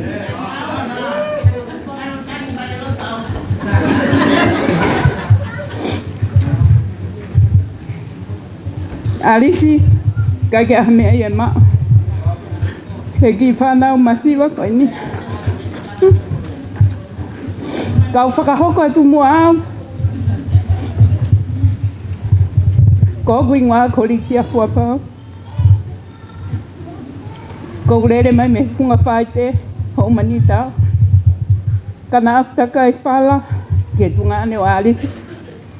Ka kone tō tau. Ka kou fia peke o mai eku ki whanau. Ke nau mea mai, o whai e whatongi ai nau tamai. E aho koe ni. Alisi, kasi isi e mea koe ni he ulu e tama. Pea o hatu e whanau. Whakalahi ake. Ufatomia. Ekileti kukore ki hauto te koviola ko di tola taha. Neongo ke kakato hane ko hanau. Ko fia pe ke nau hao o fai ho nau fatongia ko nau me kitanga. Ko mau hao falahe ka te motolo no kotoa tua fa. Maro, koe tarunga koe ni koe anga poke whahiki. Pokalau ia puna ke o pehe, ka whungani aki ho tolo i mata, koe hulu tua i au e te ofa. Pako whakutui lahi au ki ai. Ki se i tung mai mua whai whas koe ni koe tamai ke ni me whunga whai te. Koe taimi koe nei whai ai e tala mea fo ou, e ongongo fo ou, pe aku tala ia me homa ni utao. Pe pehe nei o me peka o whiawhine o whai te atu. Kai tala e whatongia koe ni, koe tala whai te ni me whunga whai te. Tungo mai ti se hana whai whasi. Ti whakamokopuna e no lawaki. Nau tū mai koe ni ke whakahoko e. Whakamei te aho koe ni.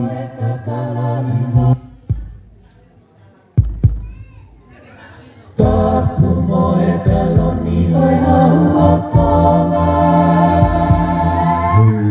Tapu mo e kaloni mo.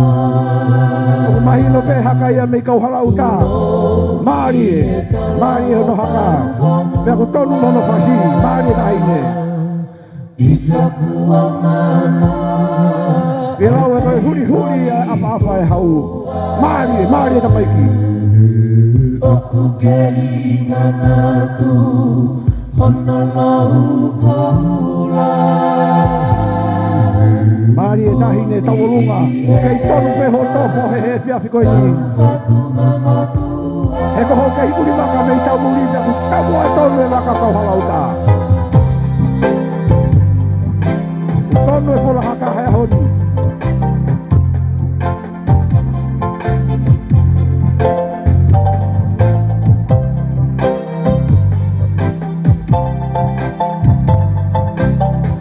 Māri e tahine tawolunga.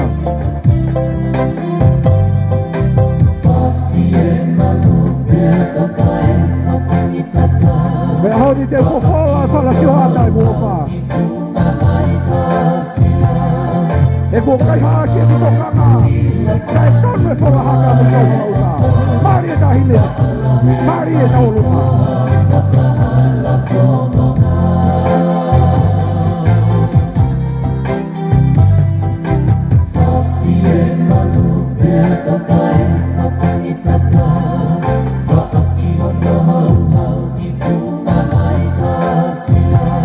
Māri e tamai.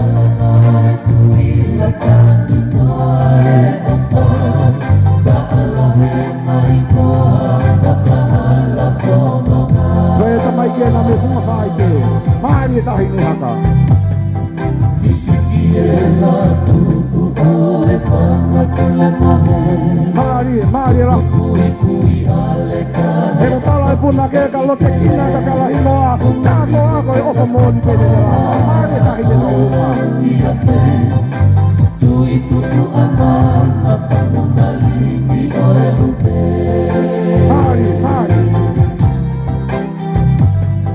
Fisiki e latu o le whanga tule mahe. Tuku kui ale ka he o whakisa i pele. Whunga niko te takapala o e lau i a te. Tui tutu ana a whanunga liki o e lupe. Māri. Māri. Tui e ka hoa, koe tui tuku a te molo. Tui tahi ka e na tori o ke na nopi. Ai unga oe pai ni tuku a ke i tami tami. Tui a ti si atu e na kupo whele ua. Karoni motori ni oe piki te avela.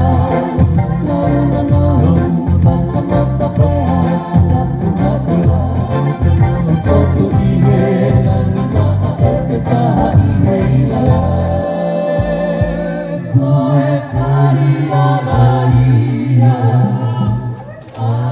Malo whamalo atu e si i whamakapuna koi a lau aki pe mi funga whai te. Malo noanga no fofola e whala sio ata hau mungo wha. Paku tonu pe ho tau aho o tau tolu. E koe fungani a ngahi loi mata koe ofa moni pe tene lava. Koi ai te tau hoko atu ke talunga hoko. Koe Ekileti. Koe talunga koe niku whemau koe nike ke talunga toko taha ua te aluha taha ki mua kai tuange ke whaitaha viteo interneti ke ne mau koe talunga koe ane nai. Haki whainga maari e. Paguai mo ngai talunga i muyangi ai koe talunga whawhae tangata koe ni Ekileti. Mo talunga taha i hoko mai i muyangi. Koe Ekileti taimini. Ko kore atu ke hau mua ke te whakahoko ange ho talunga ane nai. E ku whemau ia Paula Moimoi ke tuatu ke live atu ke interneti. He na kai ke kiria u talunga ane nai he nai hu e kau tula whare toko lahi i mua ia te koe pakai ke hare rei e taulunga le rei ko ia na e whakahoko. Ko ia TJ ka whainga maari e te tuku mai whasau Ekileti. Ekileti pa whemau peke ke sio ke vitio. Ki he vega Paula Moimoi. Pakakora te kau tula whare ka waha kau whi tula whare pa mumea mai peki mui miheni o taulunga ka e kiria mua ai whaita koe ni. Ko ia i TJ tuku mahai whi whasko ia ane nai a Ekileti.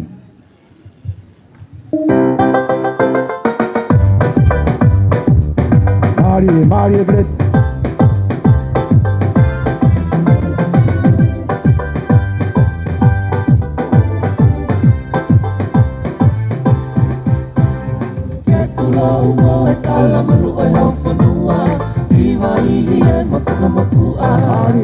Mari. Kau whakame i te matala no ti hano tukunga. Si o ta whanua moho no whaunga. Ke tula ungo e tala manu oi hau whanua.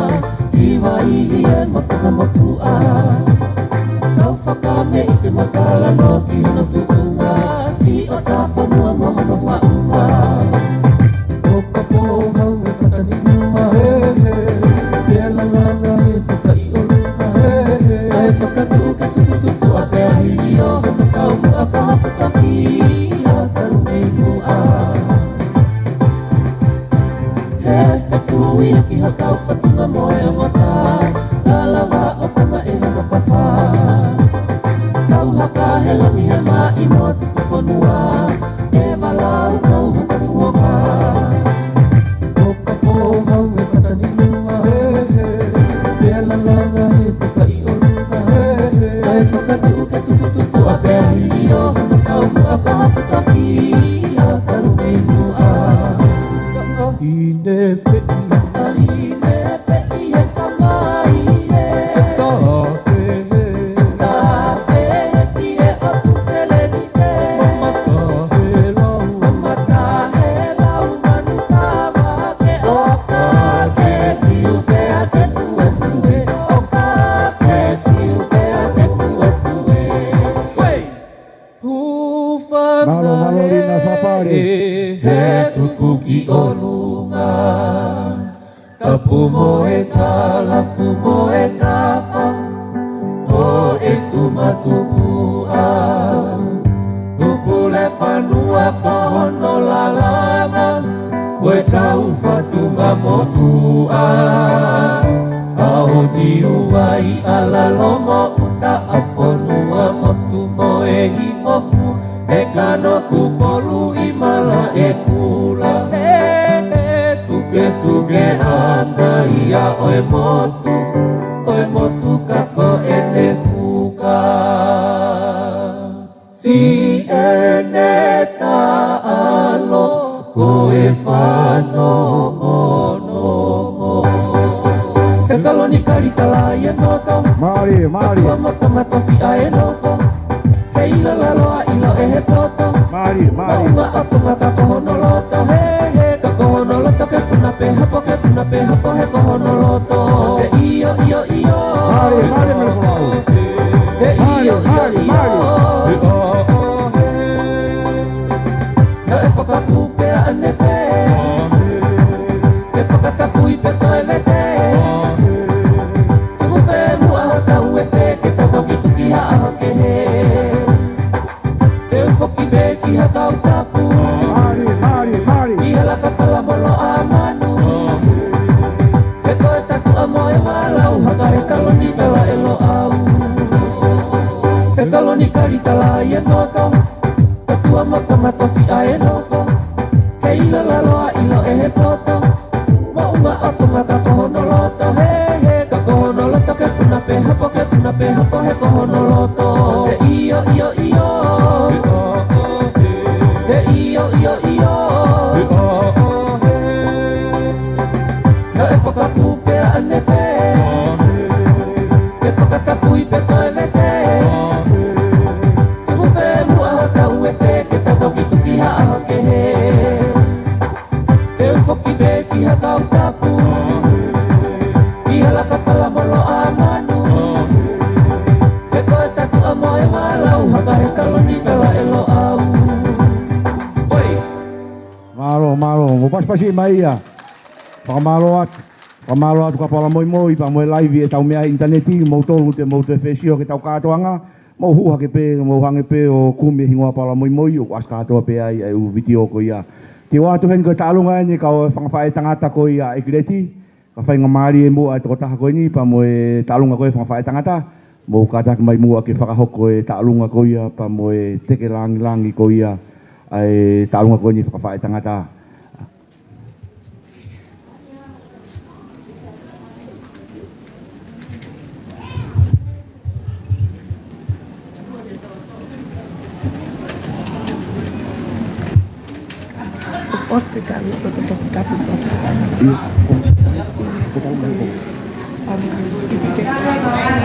Iyo, kone mo rea, koe ni koe tālunga ka whae tangata, e toki tolo isi pe ki mui, koe tālunga ni taha pen, e taua peo arisi koe heni, ke ne whae tālunga koe ia. Taka os koe ia, pa toki whae rewa tālunga koe ia, e whae tangata, anai ange koe tau whakaosia, pa toki whae he whae se kau. Iyo, maro. Pamalat kalina ta balina ko pare ni ko mai malo mo alina si malat mai masiva.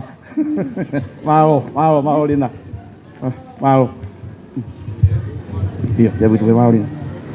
Ko ia ko talunga ko ni ko talunga ia tahapeni pangatehina pa o arisi. Na ko mai mo ka haki fai ngamari ke na talunga. Pakane ko ia pa fakausia ke talunga fa fai tangata. Talunga fa fai tangata ke na tok tapu ni aki.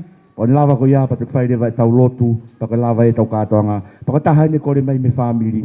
Ka ia i pe mua ha mea he tokanga i he tau ute e piri ko nā pa ke to'o mua ke aonga, ke ua te whai hanga au i ki ai, ko te whakahela hano tāna ki, ko ha mea toa mua ka mea ke whewha o alumoia, ko i ki te piri mua a pe tuat ki si kau whai kawai mui he, to te kai ke nau si maha mea tokoni, ke nau lawe ai. Ko ia i ko kore atu ke taha koe ni e, panga te hina pa mo e toko ua ko ia o arisi, ko taha ne nau tālunga pe ko e whie poupou, mo e whie tokoni ka koe angai e whanga toko ua. Ko e nau aho pe ko te kātoanga, ko nau tolu pe ko te whalala ki ai, pa ko te unga ki ai, ke nau tuu mai ke whai whatongia. Pa ko taha pe ne si toko ua akaris, ko e angai si ngai ni ofa, ke whahoko e kano whatongia koe ni. Kore ke o whanga e whakatapu ko osa nā whaki. Ka tā mō ko ke whahoko te ki whatongia tua koe ni. Ka ke muia ko ulaki i whaha toki ngoa. Ko kui ngoa ko lupeha moa mai hu. Ko glere me hala laha koloka ko takai whala ke ta teme angai lupe. Tahine Ekileti, hoki kai hame e mo ua. Ne ulere mai ko si whai e te kau. Nā ku ke mea i pē koe si iau ia aris, ta hau o ngai whae. Ka koe whekau whai ngata ane ukau waha mai mo ia. Pahau ko mai, a si ofa aris leka, me a te aroa. I kai hame e mau, ke whahau ka toa ki si whatongia. Koe ki seniti pē taha, i he ulo e mehe ki tanga aris leka. Ke mea hako to'o, kai ke ea kau fui lore. Tain ta alunga o kei se? Hau heni. Lere heni. Tu'u he, unun mai ki he. Ekileti, mea hake. Tau mai aris leka, o whalahi mai te hoki i mata. Pehange mau hala tu'u kai lere mai ni paskala. Ko ia kātaki DJ, ko o mau pe. Haha ko kai puna lupe ia. Mari ko tamai geni pe me he tate me anga lupe. Kakapakapapuna fui lupe. O ku tate me ia he pangamangapuna ve kune. Mari tamai ke taurunga. Pelawe ko fui manuma. Ya ko ke yolo ia. Pangapuna ko no ve kune pe me no teme. E ko tate me anga lupe. O ku pe ia. Ke fungane pangamangapuna ve kune. Mari tamai ke.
taha whakene si whangatako ua pe au arisi, ko malo si manatu mai, me ofa mai ke si matau arisi, ka koe atu ngai angai tau whaifatongia.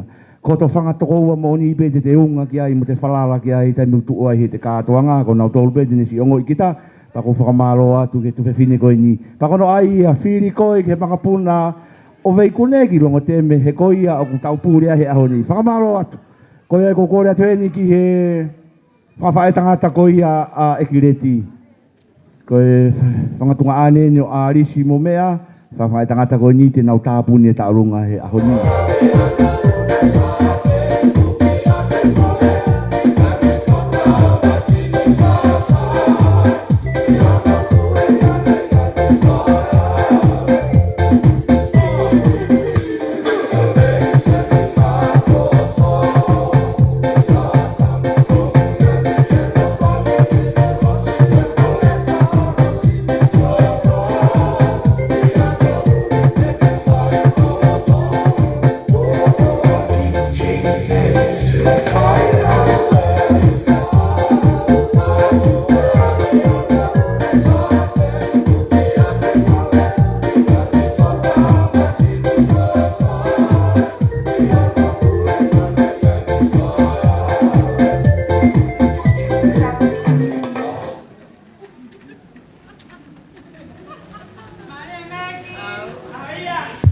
Taha whakone kau whae huki i whangawhae tangata ku nau si tua ke sino koe a Ekileti. Koe a ngai se tau teke langi whakatonga pau peke pehe. Tu mai e si whangatunga ane te whine eiki pa mo e whamiri ku tua ka kita ke whai ho nau whatongia. E ka pauna e kai ki a whangawhae tangata e kai ko hai te nto e teke ho tau langi. Ka koe aho ni munu ia o ke i mo ui e whangawhae tangata koe ni Ekileti. Whangatunga ane ho whine eiki ke nau whakakato koe ia ka umai nau whanau mo e whangamokopuna. Ai si kāinga te nau riongi he aho. Ai si kāinga te nau tuu he tafu. Ai si kāinga ku nau tuu o whei umu. Pako nau tōru eni te nau whakakato e. Kai aha tō nou nou. Hawa a whewhi e peko ha mea tokoni. Pako si kāinga ko ni e hiri aho nau uma. Ke nau whai whatongia ko ia. Pako oso singa maari eni. Pako kano loto peni ho nau loto. O ku luwa atu ko ni ke whahoko ake se nau tārunga. Kai ka ha mea ia ma. Ko e ngahi loi mata pe o ku luwa atu. Ko e ofa atu ke a Ekileti ka uma arisi. Kai o maa no whangatoko ua.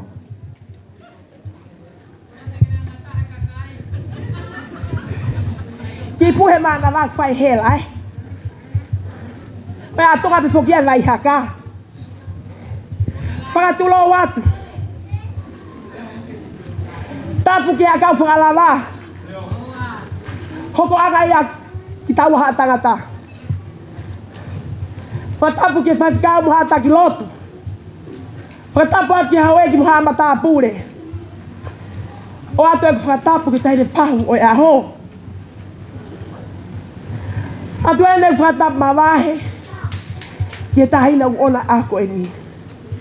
Tahine ko Ekileti Siaki. Isa ko kita na fehu ia. Se kulele mai me hala tonga leva. Koia. Takai fala ki e toa ko maafu. Sia ko me yongo. Pea whaka maua e hala mahakolo.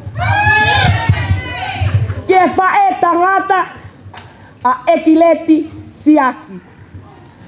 Ko tevita tuitu olo to mua. Mi sima tupo fetokai.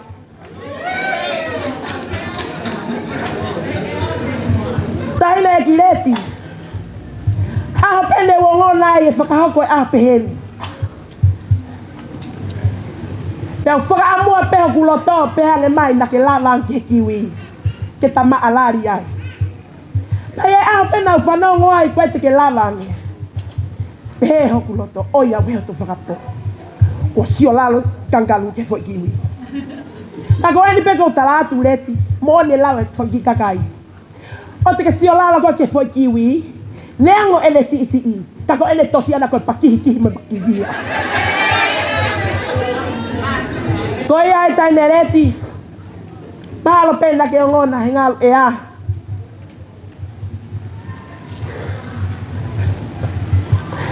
Si tonga mo ui. Ai ai o whae tangata. He moe ngā mamahi. Pea me iai ki a holi. Mole lotu o kore ki eki. O miha me esi ma aku. Ke toi tu uta mo ui ke aku e. Le kawa ka whakata. O tai le ko Ekileti ako e. O ia pe. Ka whai talango fua. O mo ui whakaongo. A ke whai ki whae mo tamai. Ekileti. O whai tangata au ko tangata masiva. Leo ngone whea mo whai ngata a. Tui aki ele ofa. Kakau mai e maha noa. Ko whie kau ngā kau whakataha mo koe. E whakahaa kia te koe. E whia. Ko ne au sia. He mo ui talango fua. Mo ke whai ki ho tamai moho whae. Ka kia mea ia maule te whae tangata. Sai pea ngata ia. Gumo wheo hi mauai. Australian. Ko e ku kakau mai aku me kiwi. Tuku pe si whakalangi peo whae tangata ako e ni. E le whai pea ki pasi me mua. Whakawhia ia koe ako e ni.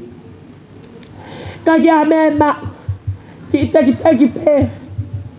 Ki tola taha awe. Ku mea ki hau ki foi askirim ke whakamoko. Pea ka pau kai mau ho fie ma uai tahi ne Ekileti. Ane aku tamasita o lunga fosel ke ma uai ho fie ma u. E ko ku ngata anga pe o hue. Pea atu ki mua leti. Hu i e pare. Tek tamasita o lunga. Pea tamasita o lunga. Mea mai ki mua kie. Laka mai laka ni mua kie.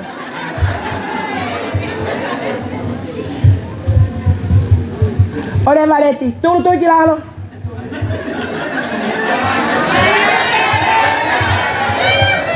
To'o hui beka lava ke paki ulu paki koe tuanga talunga fala kumi afla ke toka wanoa fuaki ya mai fa ere fakakakato ke patongia wana meimu leva malanga fa DJ ta ima fuasi ta ke puho mahiti mai ke ulo. Mari. Mari.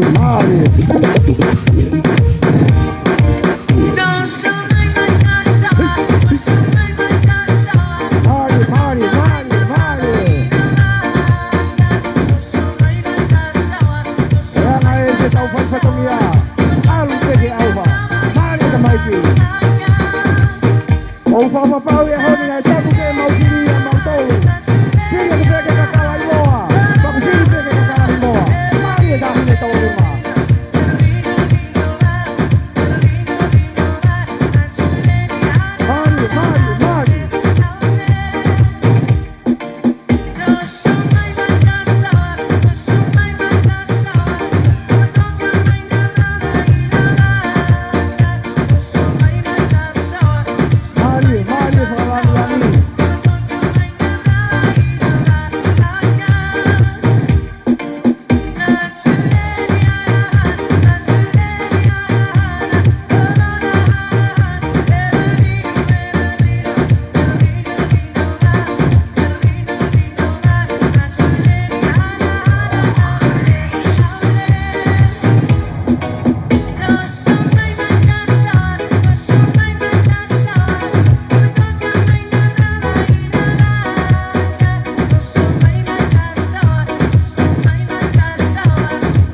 Mari.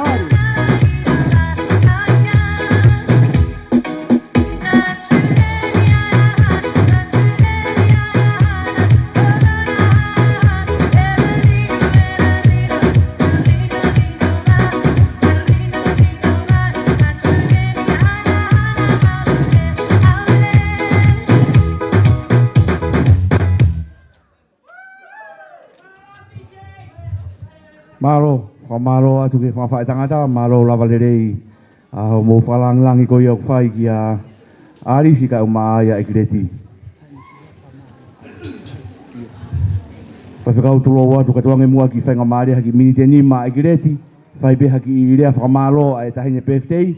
ke fukakai ko ni kuna wafea mai tuku hona taimi fa more ke na usirini na wo mai ko na ofa mai ka Ekileti ko ya utawangi ki minite ni ma ko ni ma Ekileti ke rea ke peo fa malo ia kakai se na lava mai pa ke ngatai ko fa malo ka to atu ki he kai nga kotoa mo lava mai a honi mono fo mai tau proklama ka ma ko tanga tai fai ka ko ko fa more atu ka pa na ia ha to fo he na to ki tua pa mo yang ko si mo tua pe au pa ko ngata anga pe o so singa mari ko ya Ekileti ko kore atu ke ha o fai hakirea haki minite nima fa malo ke kakai fa malo se na o si lava mai he ahon me ko tanga ki fai ka o lo tu na he ni pa hiri be ya pe anga leva ke fai ka o ke ne to fai fa o si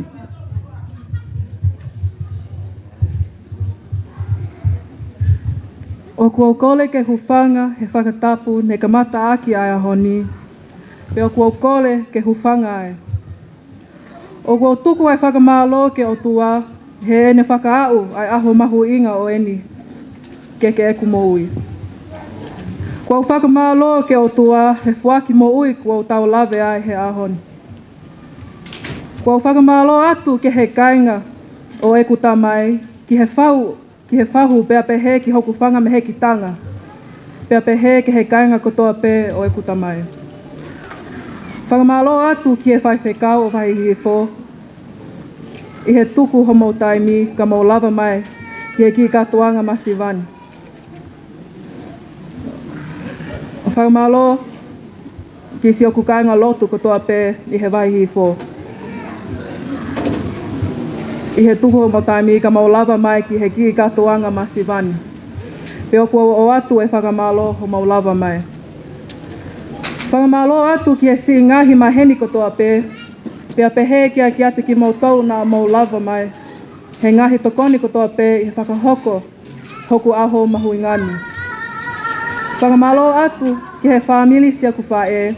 Auntie Mele, Lupe, Lina, Neni, Nia, mo cousin Eseta, mo Lute, Ofa, Sila, mo whanau, Siwa, Mary, Faye, Gina, Emily, Tina, Lola, Vave, ka tisa misi mo whanau, ho mau lava mai me Nusila mo Melboane, ko ho mau ofa mai ki ate au.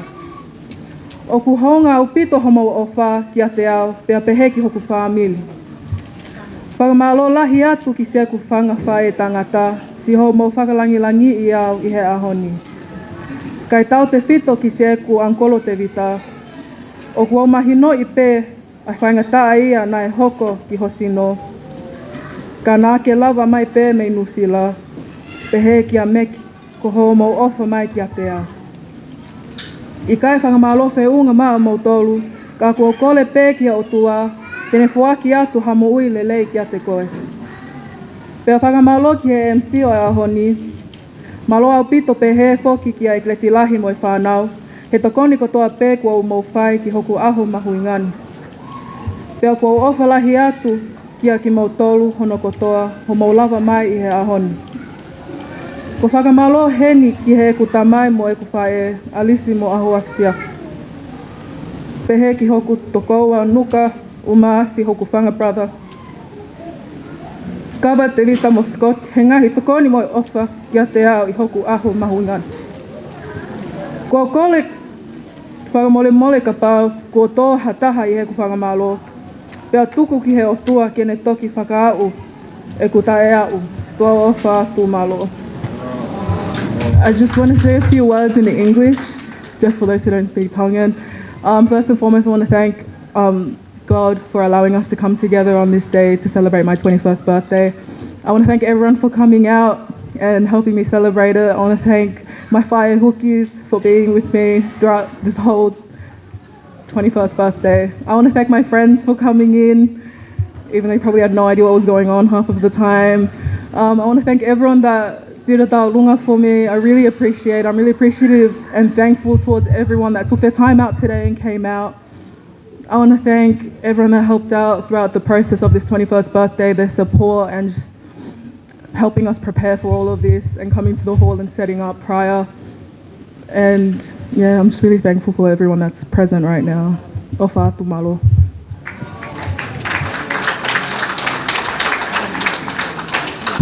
Malo Ekileti ta koe lava ia ki le whakamalo ma Ekileti ti uange whenga mari ko ni ki nata whai whikau kene toki whaki idea mo toki whakaose tau mai prokalama ke ahoni.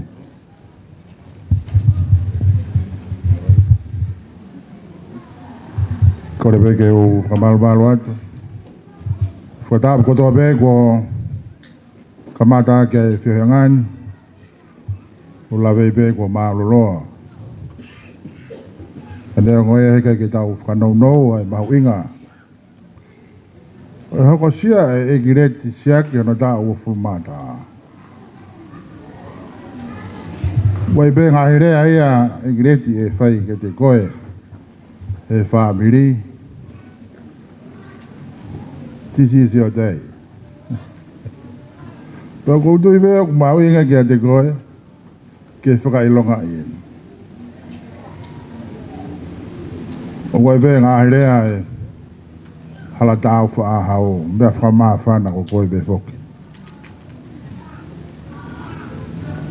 Wai pe honore aona. Tau ataha ki ai. Pea mai pe ki a honi, e mōne tā noe sāme, whaipitai ki heiki.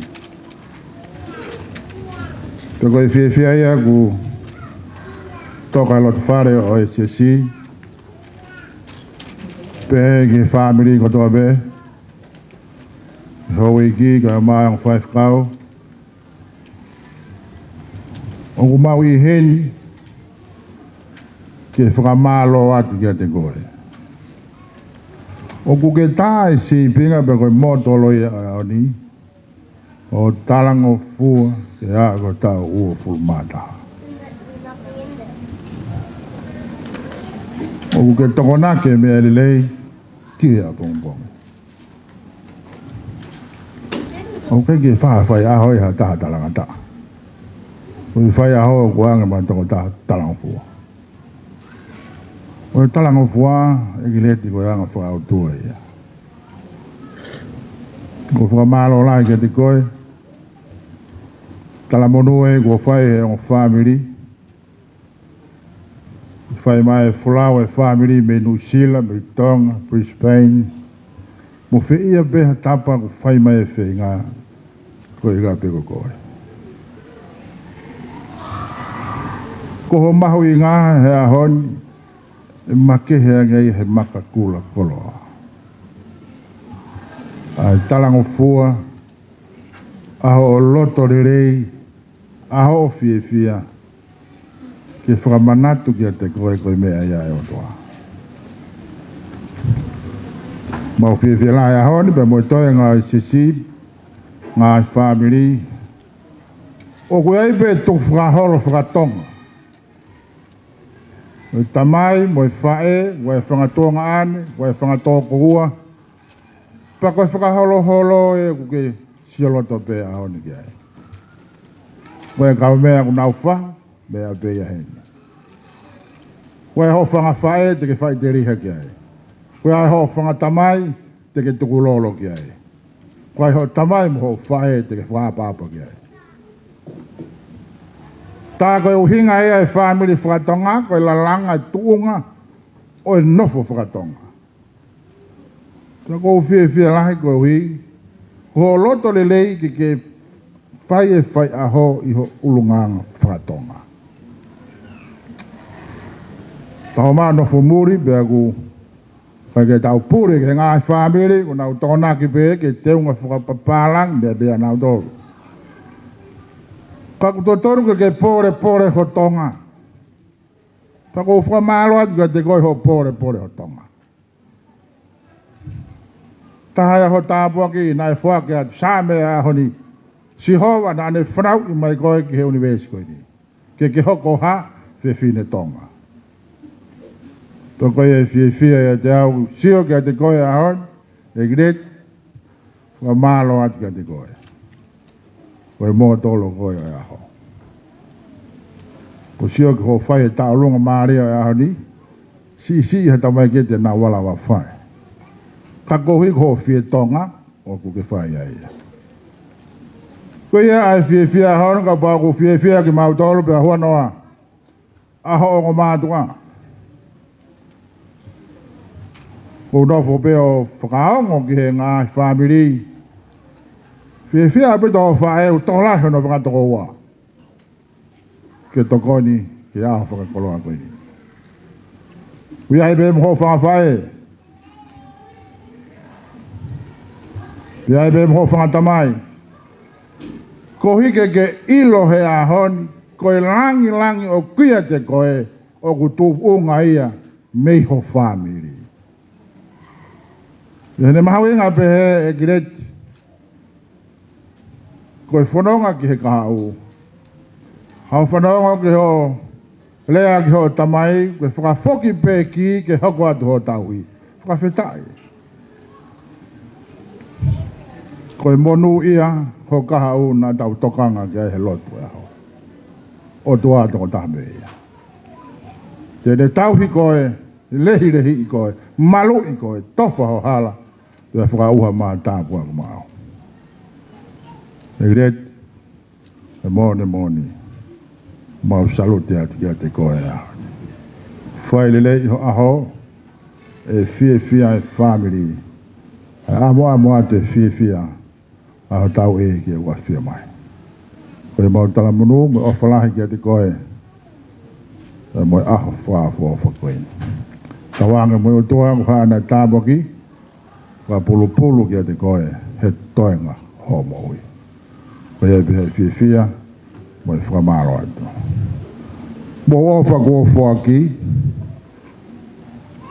Whewa banga taha man, taha awhi ni bangi au. I pasi mai mua.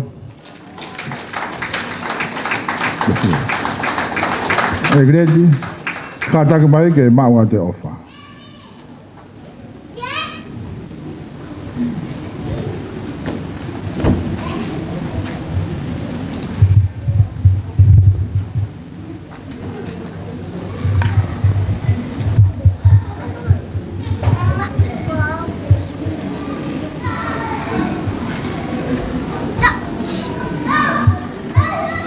O tui bea Ekileti, koe kamata lele ieni ki hoa ako.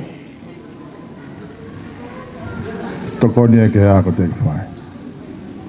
O pake monu ia, aho whenga. Tau whakao se whaianga, ake tau hiwa he vesi hua e himi koe ni. Whangea o whitunga fulmaa whitu, e koe kutala e ni ha kovi pelelei. O kui a tonai, o ngā i matawai.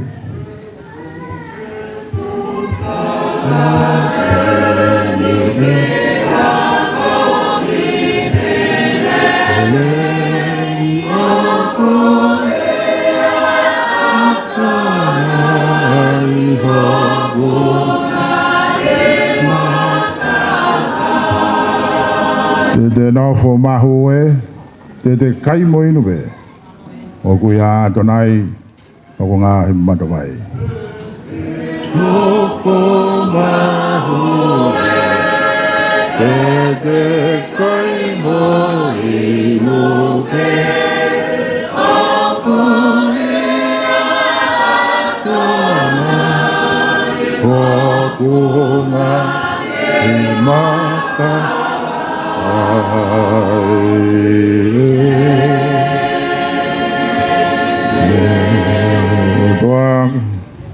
O mau whamalo atu. Dai whaibe ai whakanau a Ekileti. Ke hoko ia hako ini. Mau whamalo atu ho whakatau lama. Whakatō ta moui. Hao pia fia. Ai aho whakakoloa koe. Ko ki a fia mai, ki he fia, o ku toloto he kaunanga koe ni. A si Ekileti Siaki. Ke o toa koe mau lotu. Kua more, koho koloa e. Tua mua ke hoko atu ho tauhi. He koe ni pe moi ka hauna. Mau i kona e whianga e haone, mau whamalo atu. Lava e mea kotoa be, koe ofa tātā aho whia. mau ka mātoko whakapoki hao ke mātoko mau ngai ap taktaha. Tumo ke mau mālolo o miha whiunga mau toro ke pōna. Teo ia ho mau loto mo mau lau maria koe wholofola e a pongpong mau loto ke tāpua ke mai ke mau toro. More a whonga o whao whi o whufunga. Ngona loto mo e hu wa whitai ko mau whai. Ko re ko to be ngahi o me ani e hoa fa pe alo ko si so ko ho ma we ki mo fa mo wi amen po kres ho ta we ki ko si su class o fla he o to ka ta mai fe la ma re ma no ni to ka ma alo fa ka Ekileti Siaki ma o to lu ko to be be fa be ya o ta ngata amen Malo ya ko taura ko ko le atu to o mu ha me a he na ke fi ma ko ke ko fai kawa fai ka mari au pito te pire mu a mu me mai gai mo fa hinga ko te ke mu ma mu me to ni te pire mu a fai ka mari au pito ko u te pire ko ni loto fare ka inga mo to ni mai ka gui ai pe mu ha me a hena te mu rawa to atu na aonga e to ko ni a ke fa ma a ko ni o fa hoko ke fare ko ni ko ia tu fa mai we pe nga mire mila he mo me a ko ha me ke to kanga ki ai fa o tu pe na aonga tono at pe ko fononga o bo le te hala na ku sa ha ta de fema me te tokanga ia ko fai kawa fai nga mari au pita mu a mo hata hau te kai ke ma o ne me to koni bo mai ke te pire mu a bo ma o kai mi ai pa to kia ha mere ngai pe to ki fama o popo ia e mafi pe mo a hoafi pe mo to ngai ta mai gi ko ia ko fai kawa mo mai ata hau pita mu an bo to te kai ha mu me to koni bo mai o a ha ki me ke bo fama ma lohi